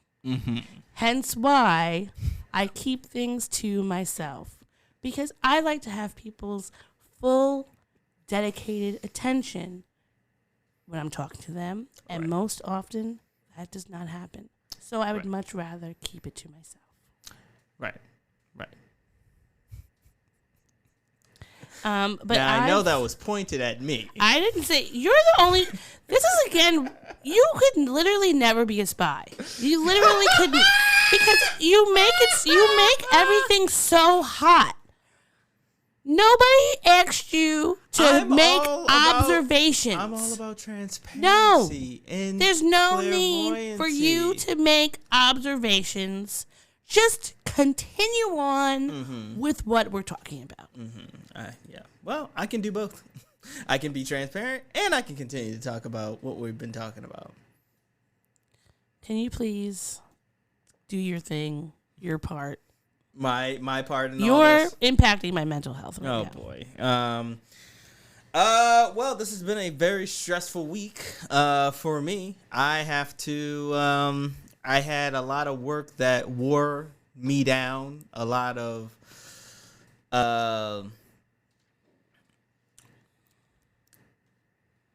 I was tired this week. You didn't get all your naps in? I did not get all my naps in. I did not get enough sleep. Just doing a lot of work. Every 2 months or so, I have this cycle where I have to review my employees. Big man has employees. Yes, I am a big man, and yes, I do have employees. But because it's on top of other work, it becomes a tedious affair that I then have to wait for everybody else to, drag their feet to get back to me on. And it just stretches things out in a way that makes it hard for me to focus on anything else, quite frankly. And I was finally able to get everything done today for Monday. This is especially stressful because I have a big weekend coming up. I'm going to be going out on... Viva Atlantic City! I'm going to be going out on the first of many vacations for the summer. Many is a bit of a stretch. I think the next one is just DC, and then the next one is Baltimore. That's it. That's a vacation. Yes. Anyhow, I got to start planning that out, too. So, this week I haven't really had... I know that last time we checked in, I was saying that I'm supposed to be thinking about the next things that I'm going to be talking about it with my therapist, and I haven't really had a chance to do that. Are you still seeing her on Sunday, or is it next Sunday? It's next Sunday. Not this Sunday. It would be Actually, I think it's going to be the Sunday of June 1st. Just because she has something going on the following Sunday.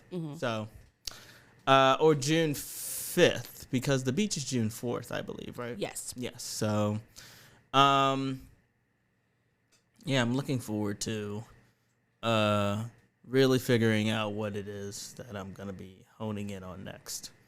Well, let it come to you. Maybe when I get some downtime. Yeah, you have a lot of time to think about things. You have a drive you're going to be on, going back and forth. Just take some time. I got to imagine I'm going to be knocked out in the fucking car. Yes, I don't know what you thought you would have was doing besides that. Because I absolutely, I can't, I'm not old enough to not appreciate a long drive. And maybe it's because I don't have a car. Maybe it's because I don't have the ability to drive a car. So I can't, switch off or anything like that. But, yeah, I just feel useless. I had a long car ride with my dad, and it felt like pulling teeth us having conversation. And normally the conversations are free flowing, but then it's after a while, there'd just be dead silence. And there's nothing wrong with dead silence, but just in a car, you're trapped. There's nowhere to go. Just look out the window.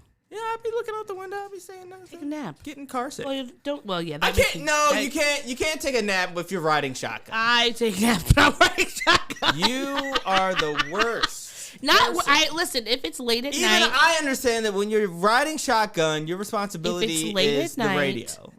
I will not change the music. Go to sleep.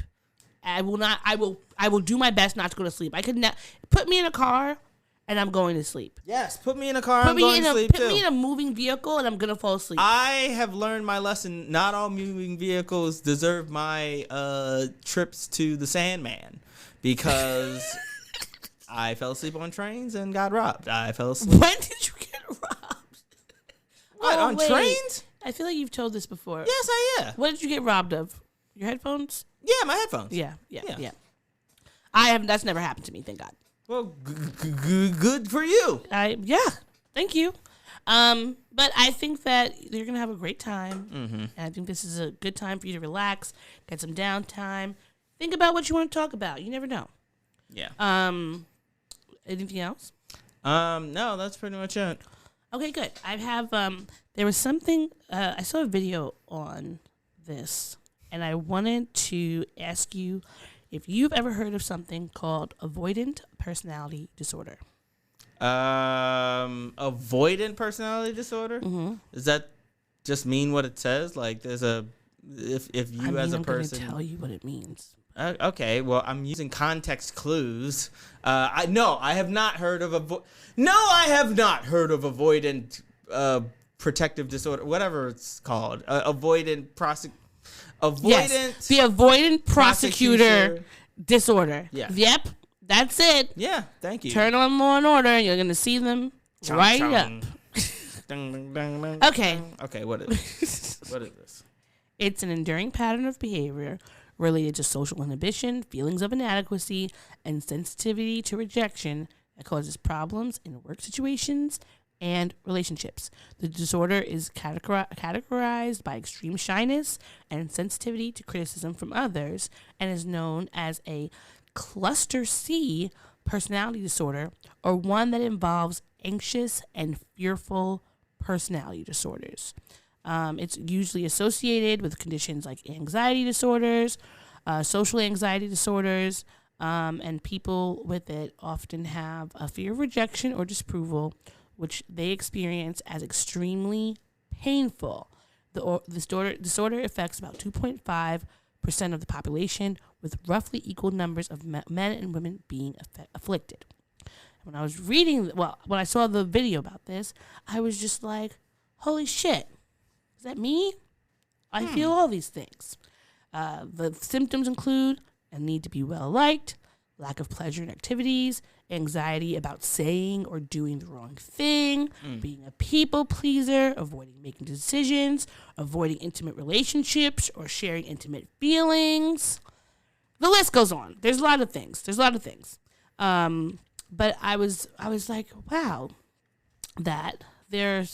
of course, with anxiety, so many things can overlap. It's hard for me to sit here and hear that, list that you gave and not think, well, technically check, I guess. But I wouldn't say that you're avoidant.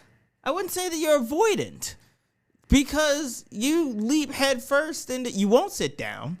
You won't, just fucking stay in your house. You didn't during the Pergona.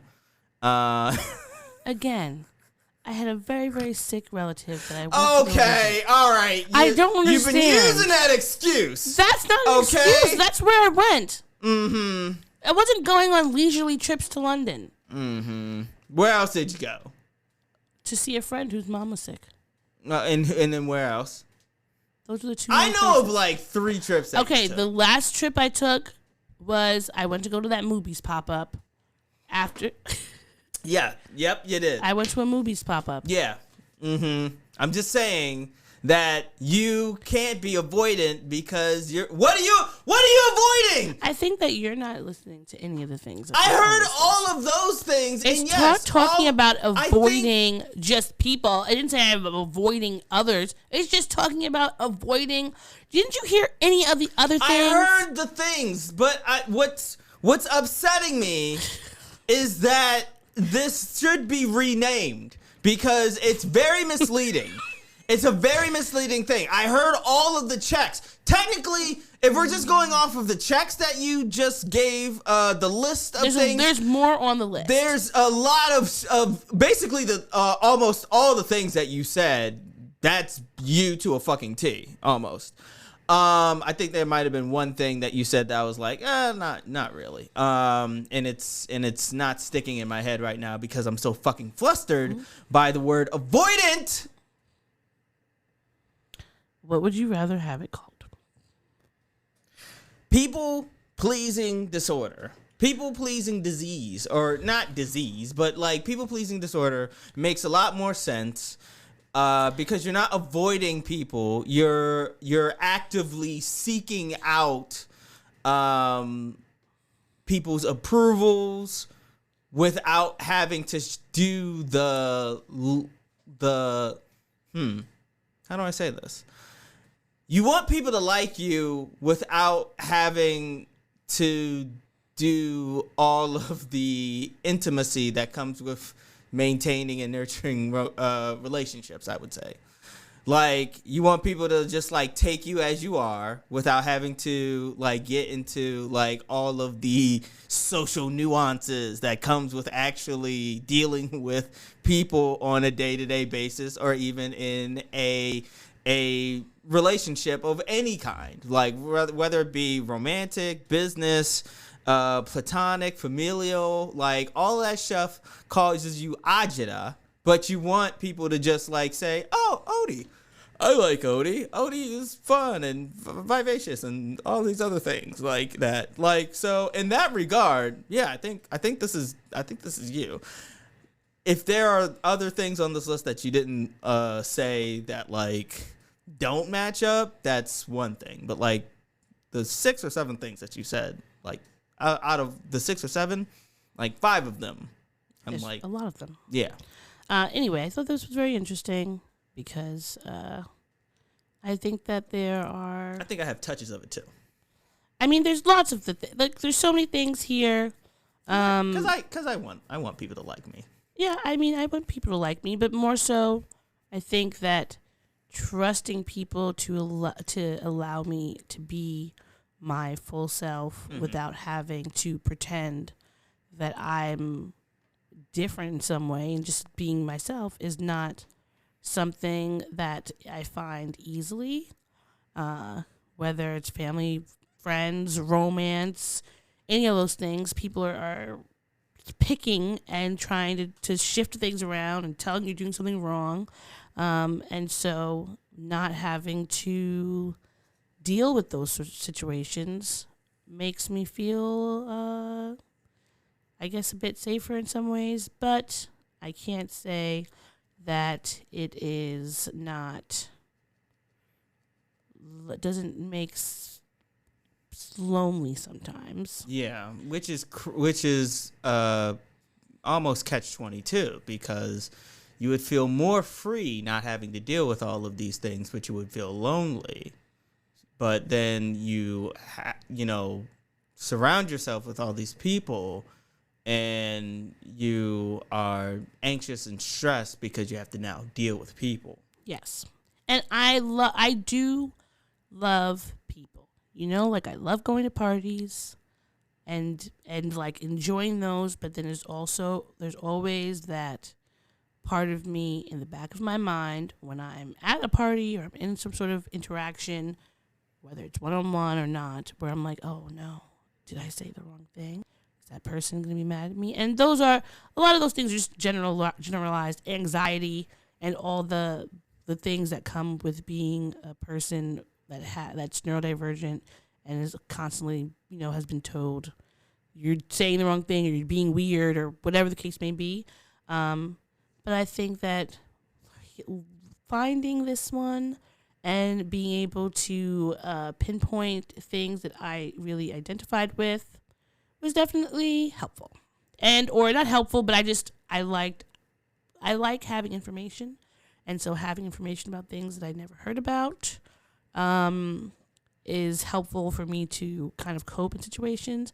And hopefully, someone, if you are listening to this and you think that you might have avoidant personality disorder, go and talk to your doctor, because there's also so many other things that it could be. They're like related conditions are social anxiety disorder, dependent personality disorder, borderline personality disorder, substance use disorder, depression, and agoraphobia. And those things are very serious and can definitely impact your quality of life. So go to your doctor. Go find a doctor if you don't have one. And yeah, that's about it. That's all I got. Okay. Well, that's been our mental health check-in. It hasn't all been sunshine and Rain. There's been there smiles and pain. There's joy and pain. Whatever. Here's our gripes. Bringing it. What? We gripe it. We're not griping anywhere else. We gripe it. This safe space for us to share. We gripe it. We ain't griping anywhere else. We gripe it. Fuck you, COVID. Fuck COVID for taking its glorious time with not going away. Look, I don't think COVID's going away ever anymore. I think we're just going to live with it, and it's just going to be one of those things where sometimes you'll plan something with a group of people, and then every now and then one person will be like, I can't go anymore. Why? Because I have COVID. But then the question becomes, well, how did you get COVID? You knew this thing was coming up. What did you do? Did you stay at home? Did you wear your mask? Did you just chill? No. Maybe you're one of those dumb motherfuckers on the train who are not wearing your mask and just coughing up a storm. This little kid and his mother was sitting next to somebody, and the little kid just like is face against the window, looking at it and everything like that, just starts coughing without covering his mouth.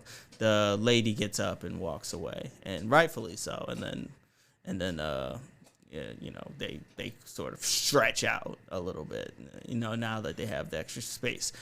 I swear to all of the moons and the mountains and the rivers, if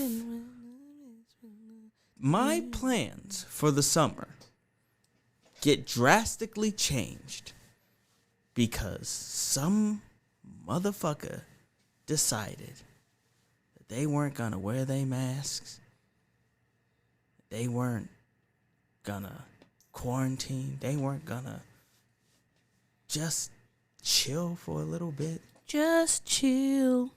but instead go about things as if there's not a fucking pandemic, panorama, pandemonium, pancetta, porcupine running around still to this day, to this very day. To this day.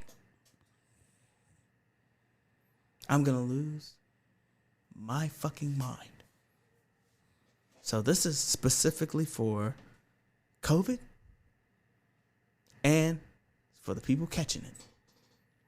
I swear, every single week on Slack, my office is like, yep, we're working from home today because somebody was positive for COVID who was in the office.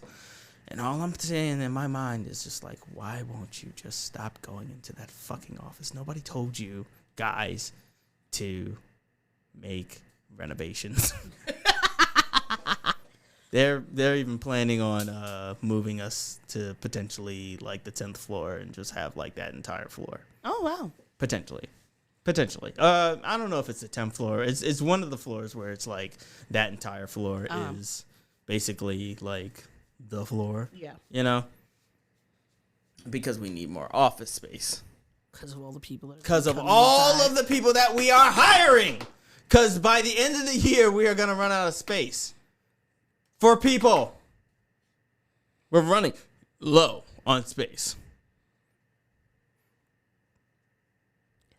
So I'm asking you all to do the right thing. Mask up. Mask on. If you have not Mask on. already, get your fucking boosters. Get your first one. Get your first booster. No, like your first shot. Yeah, get your first fucking shot. All right? And I'm not doing a fucking Hamilton reference when I say this. Get your shot. I will not throw away my shot.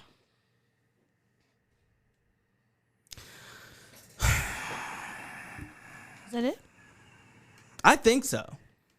I might come back. You might have to come back to me because I'm heated, and this has been a long week for me. It has. So there's two things. There's two things that made me angry this week. One of them is a video that I saw of our former president. He was at a speech at the George W. Bush Institute, and this is what he was talking about, the war in Ukraine and et cetera, et cetera. This is what he had to say. In contrast, Russian elections are rigged. Political opponents are imprisoned or otherwise eliminated from participating in the electoral process. The result is an absence of checks and balances in Russia and the decision of one man to launch a wholly unjustified and brutal invasion of Ukraine. Iraq, anyway.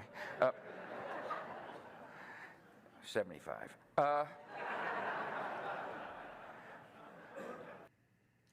Okay, old man. Fucking Sigmund Freud. Is that what people say when That's a Freudian slip. Freudian slip. My issue is I don't know if he was doing that on purpose, that making a joke on purpose, but he started making a joke afterwards, and I'm just like, why do you think that is in any way comical? Because I remember when you stole the election, because we were in 3rd or 4th grade. And I remember I think we were actually in the 5th grade, because I remember we held mock elections at Trinity, and we were all like choosing who we were, doing the whole thing, choosing who we wanted to be elected, learning about the Electoral College, et cetera, et cetera, et cetera. And I remember the day, everyone went to vote, and watching with my mom being so confused as to why Gore didn't get the popular vote and how we had to go through all this rigmarole just to get the election stolen. And now look who we ended up with. Trump. And it's all your fucking fault, Bush. Imagine if we had Al Gore as president when 9/11 happened. This would have been a completely just different situation. Even whether we went to war, when we went to invade somewhere to find Bin Laden, whatever the case may be, it would have been him making tactical decisions, not George Bush being having his strings pulled by Dick Cheney and his father and whoever else wanted to really be in that region to get oil, and then us having to deal with literally a 20-year war for no reason and destabilizing a whole entire region, creating more chaos and death and destruction and issues that we right now are having to deal with because they decided they couldn't mind their business. And I just think that people are making this whole rebranding of George W. Bush or he's HW, whatever, George Bush, but all the Bushes were terrible. But them trying to rebrand this one as some lovable, fun, he loves to paint in his house and he's just cuddly and sweet. No. George Bush doesn't care about black people. Full stop. Doesn't matter how much he's trying to lust over Michelle and get in her panties every chance he sees her. He's still a terrible person. And there's no amount of rebranding that is ever going to change that fact. So everyone, stop giving him money. He's already the president. He's already a wealthy white man. We don't have to pay any more attention to him. Just let him go into infamy and just leave us alone. because I don't want any more of this. You have already destroyed so many people's lives. There are so many children who have been left behind because your stupid fucking education system that you quote unquote were creating. Just enough. Enough. I don't want to hear any more about him. I don't want to talk about him. I don't want to see him. I'm just over the whole entire idea of the Bush family. Every time I have to see whatever Bush girl is on with Hoda on Good Morning America, I think it's Jenna Bush. Jenna didn't do anything wrong. She didn't do anything wrong besides be born a Bush. So I can't really dislike her or like want to hate her. But I can say that I hate the fact that we have to have the Bushes in our cultural zeitgeist when they have caused so much death and destruction and instability, not only in our country, but in the world. And speaking of those who are pushing death and destruction, who are also idiots, there have been Senate hearings going on about the abortions, because we spoke about this before. There are people in this country who are trying to stop people from getting abortions, and it's just been very shitty. And Dr. Yashika Robinson, who's a board member of the Physicians for Reproductive Health and the director of the Alabama Women's Center, testified yesterday in front of the House Judiciary Committee to talk about abortion access and care. And she was questioned by Congressman Mike Johnson from Louisiana. And I just really want you to listen to the stupidity that doctors, and this is a black woman doctor, having to field questions from people who wouldn't even have passed the entrance exam to get into medical school. So whenever you're ready, DJ. Do you support the right of a woman who is just seconds away from birthing a healthy child to have an abortion? I think that the question that you're asking does not realistically reflect abortion care. In that scenario, would you support her right to abort that child? I won't entertain theoreticals. It's not a theoretical, ma'am. You're a medical doctor. I am a medical doctor, and that has never happened. Never happened in your practice, ma'am, but it happens. If a child is halfway delivered out of the birth canal, is it permissible to have an abortion? Would you support the right for an abortion then? I can't even fathom that ever. I'm not asking you if you can fathom it. If it occurred, would you support that abortion or not? That's unrestricted abortion, right? That's a question that I can't imagine. Just like you probably can't imagine what you would do if your daughter was raped. If it hasn't happened, it may be difficult for you. You're not going to answer this question, but how about this? Do you support the right of a woman who is just seconds? So you see how she had to continuously ask him to give her a question that made sense. Continuously. And when she fielded him with a question of, you're asking me these stupid things, I'm going to ask you something stupid as well. And he still couldn't answer, couldn't give any response.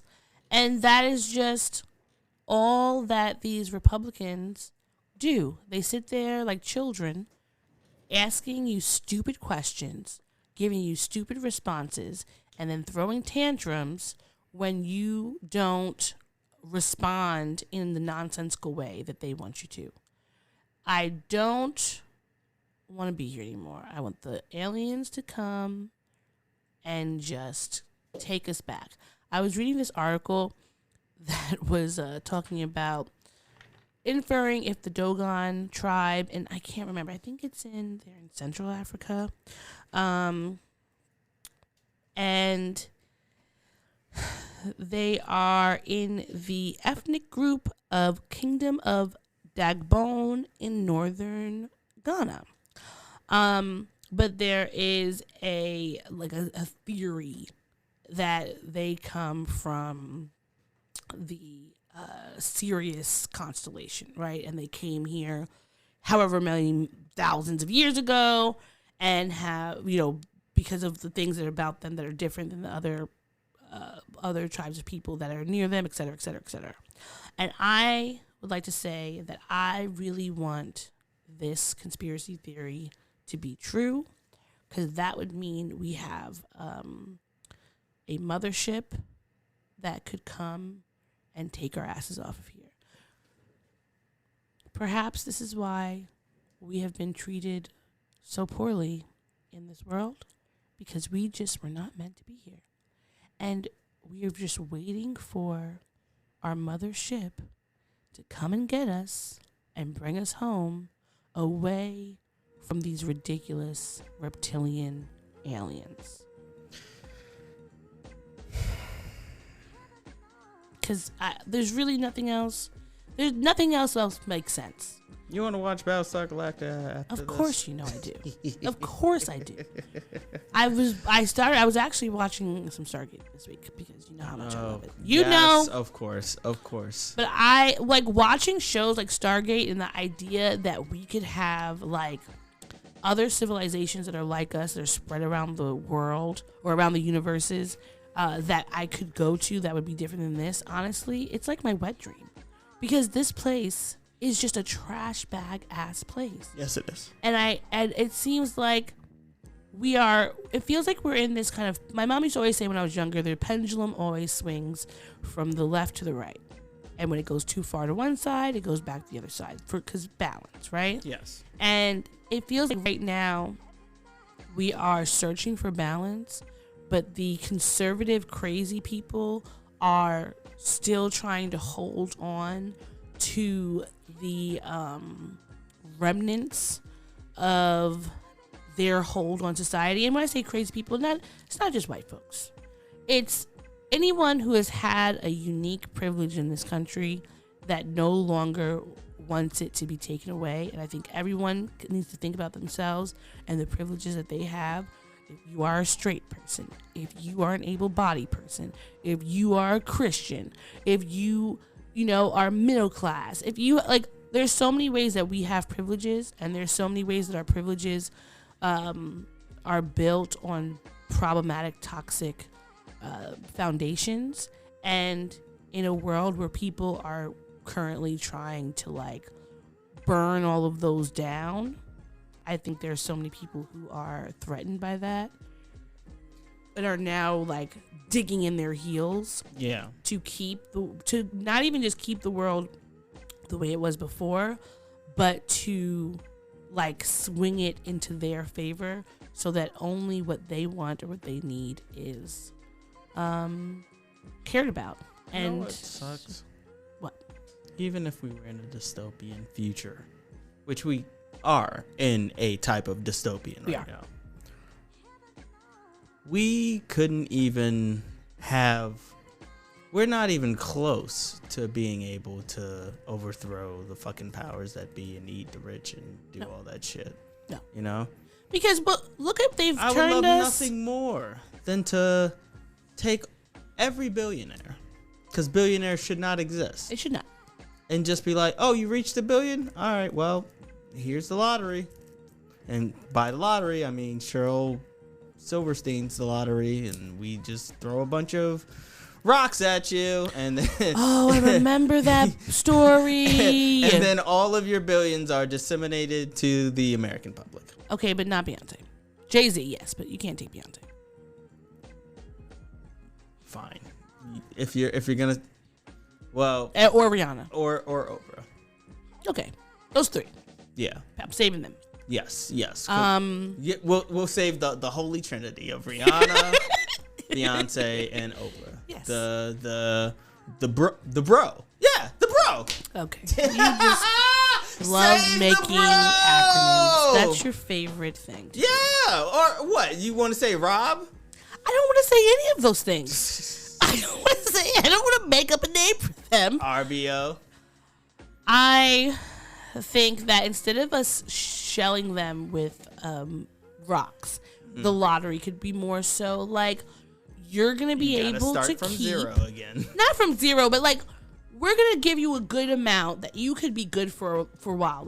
You could have $1 billion, because a billionaire, because that means more than 1 billion. So you could have $1 billion. We will give you, X amount of maybe if you have $100 billion, we'll give you $1 billion to live off every year. And then we'll give you like a $5 billion and put that in some sort of safety, something that gets interest for your family. Wait, time out. Because I feel like if you get the minute that you hit 1 billion, automatically half of that should go to I'm going to let those else. people keep their 1 billion. But once you get over that billion, that has to go into something else. So it constantly has to stay at 1 billion. Yeah, like you can't go over that. Okay. You can make, because I don't think, I feel so like. So you're okay with like multi-millionaires running around? Yeah, I mean, because I think that if we could mix socialism and capitalism together, and probably like one of the other ones, it's a system that could be a balance. I think that capitalism, in the sense that, you're working hard, you're able to make money for yourself and build something for yourself, is great. And then I also think in socialism, the idea that you're building something and giving it back to your community and helping others is great. But I feel like we can merge the two. There's so much of the time, I remember being in, we're learning about all these different systems, and I would be hearing about them, and they're all like, oh, capitalism is the best one. And I'd be like, nah, I don't really think so. I feel like it's not one or the other that's the best one. It should be more of a mixture of them, because you got to take the tenets that are going to be good and all. Can we have socialized medicine, healthcare, education that actually is being funded and works? Like, maybe that's what the billionaires are putting their money into. The programs are going to help the world. They can still have their money. They're like, if you're a billionaire, if you are consistently a billionaire, and I'm just like consistently at like $120,000 a year, your life is still going to be completely different than mine. You're not coming to the food pantry when you make because you have a $1 billion. You're still going to be astronomically wealthy. So after that $1 billion, your fund goes into the World Money Fund, Community chest, or the community chest, free parking, and then everybody everywhere gets whatever they need, because there's no reason why anybody should have so much money, and there's so many people who don't. Like, when I was talking to my sister about the Black Lives Matter thing, and she was like, regardless of how much what this is saying about them actually using the money, et cetera, and like the fact that it wasn't just being like swindled, she could not contend with the fact that you purchased a $6 million home, and there are still people who are in very much need of funds, like whether they're unhoused, they are hungry, they are not working, whatever the case may be. So you hoarding this money, even if it's just because you didn't have the good infrastructure, you hoarding the money is not helpful, nor is it doing anything to advance our community.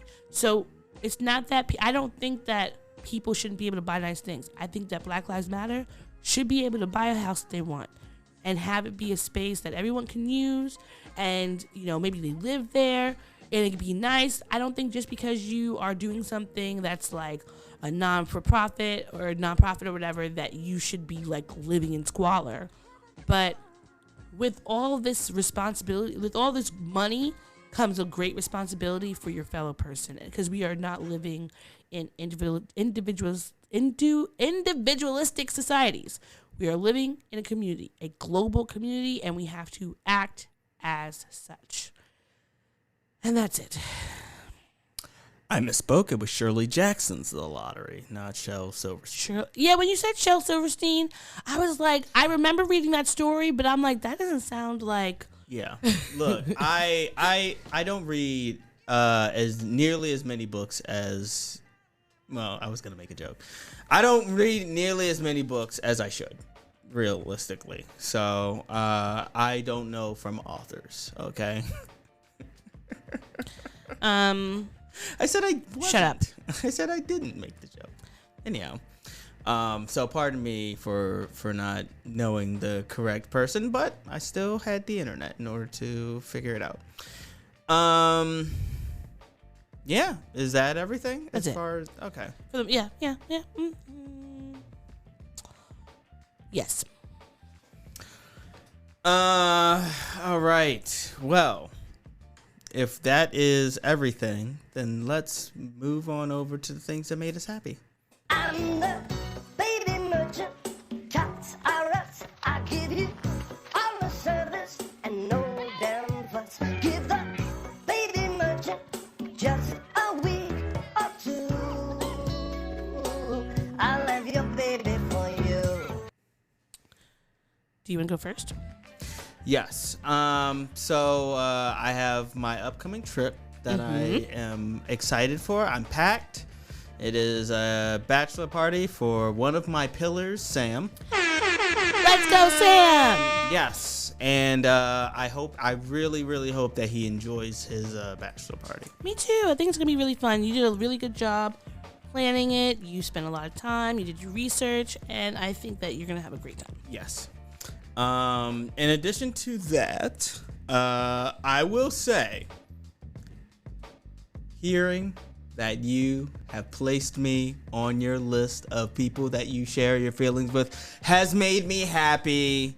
That made me happy to hear that. It definitely warmed the cockles of my heart and was like, oh, you know what? She's a good egg. That's a good one. And it made me enjoy doing this podcast with you even more than I already do. Well, thank you. And as far as the rest of my week is concerned, you know what else made me happy? What? Getting to finally finish my work and actually take a vacation. Like, normally, pull the curtain back, normally we would record this on a Friday, but we're recording this on a Thursday. And you know what? I don't have to work tomorrow, so I don't mind being...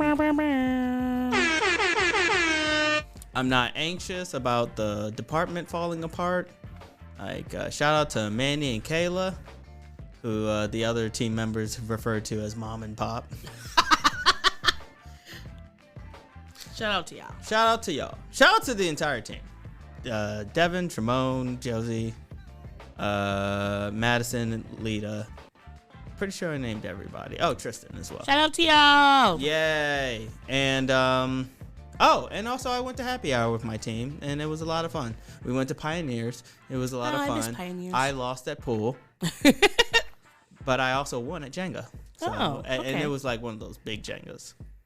Well, that is kind of your game. Yes, Jenga is my game. We're not playing it tonight.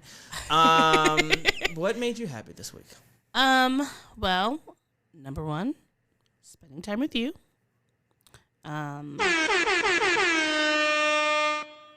Doing our little our excursion to the city was very fun. We went to go pick up the stuff and come back. Because I just haven't been out to the city in a while, and it's always more fun to go places with you. And of course, doing our podcast this week always makes me very happy. I'm glad that we were able to do it prior to your trip, because I know when you come back on Sunday, you're going to be very sleepy. Yes. So that's good.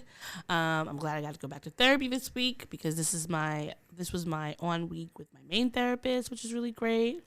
I had a job interview, and then I also had another job reach out to me that they wanted me to interview.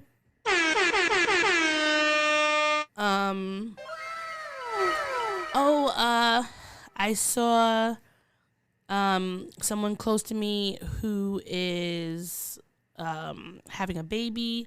Today they showed me their sonogram? Yeah, like the ultrasound. Ultrasound, yeah. Yeah, they went to do that, and their baby was cute and kicking, and that made me really happy, because I just want all the people in my life who are partnered and they want babies, I want them to have them, as many as they want, because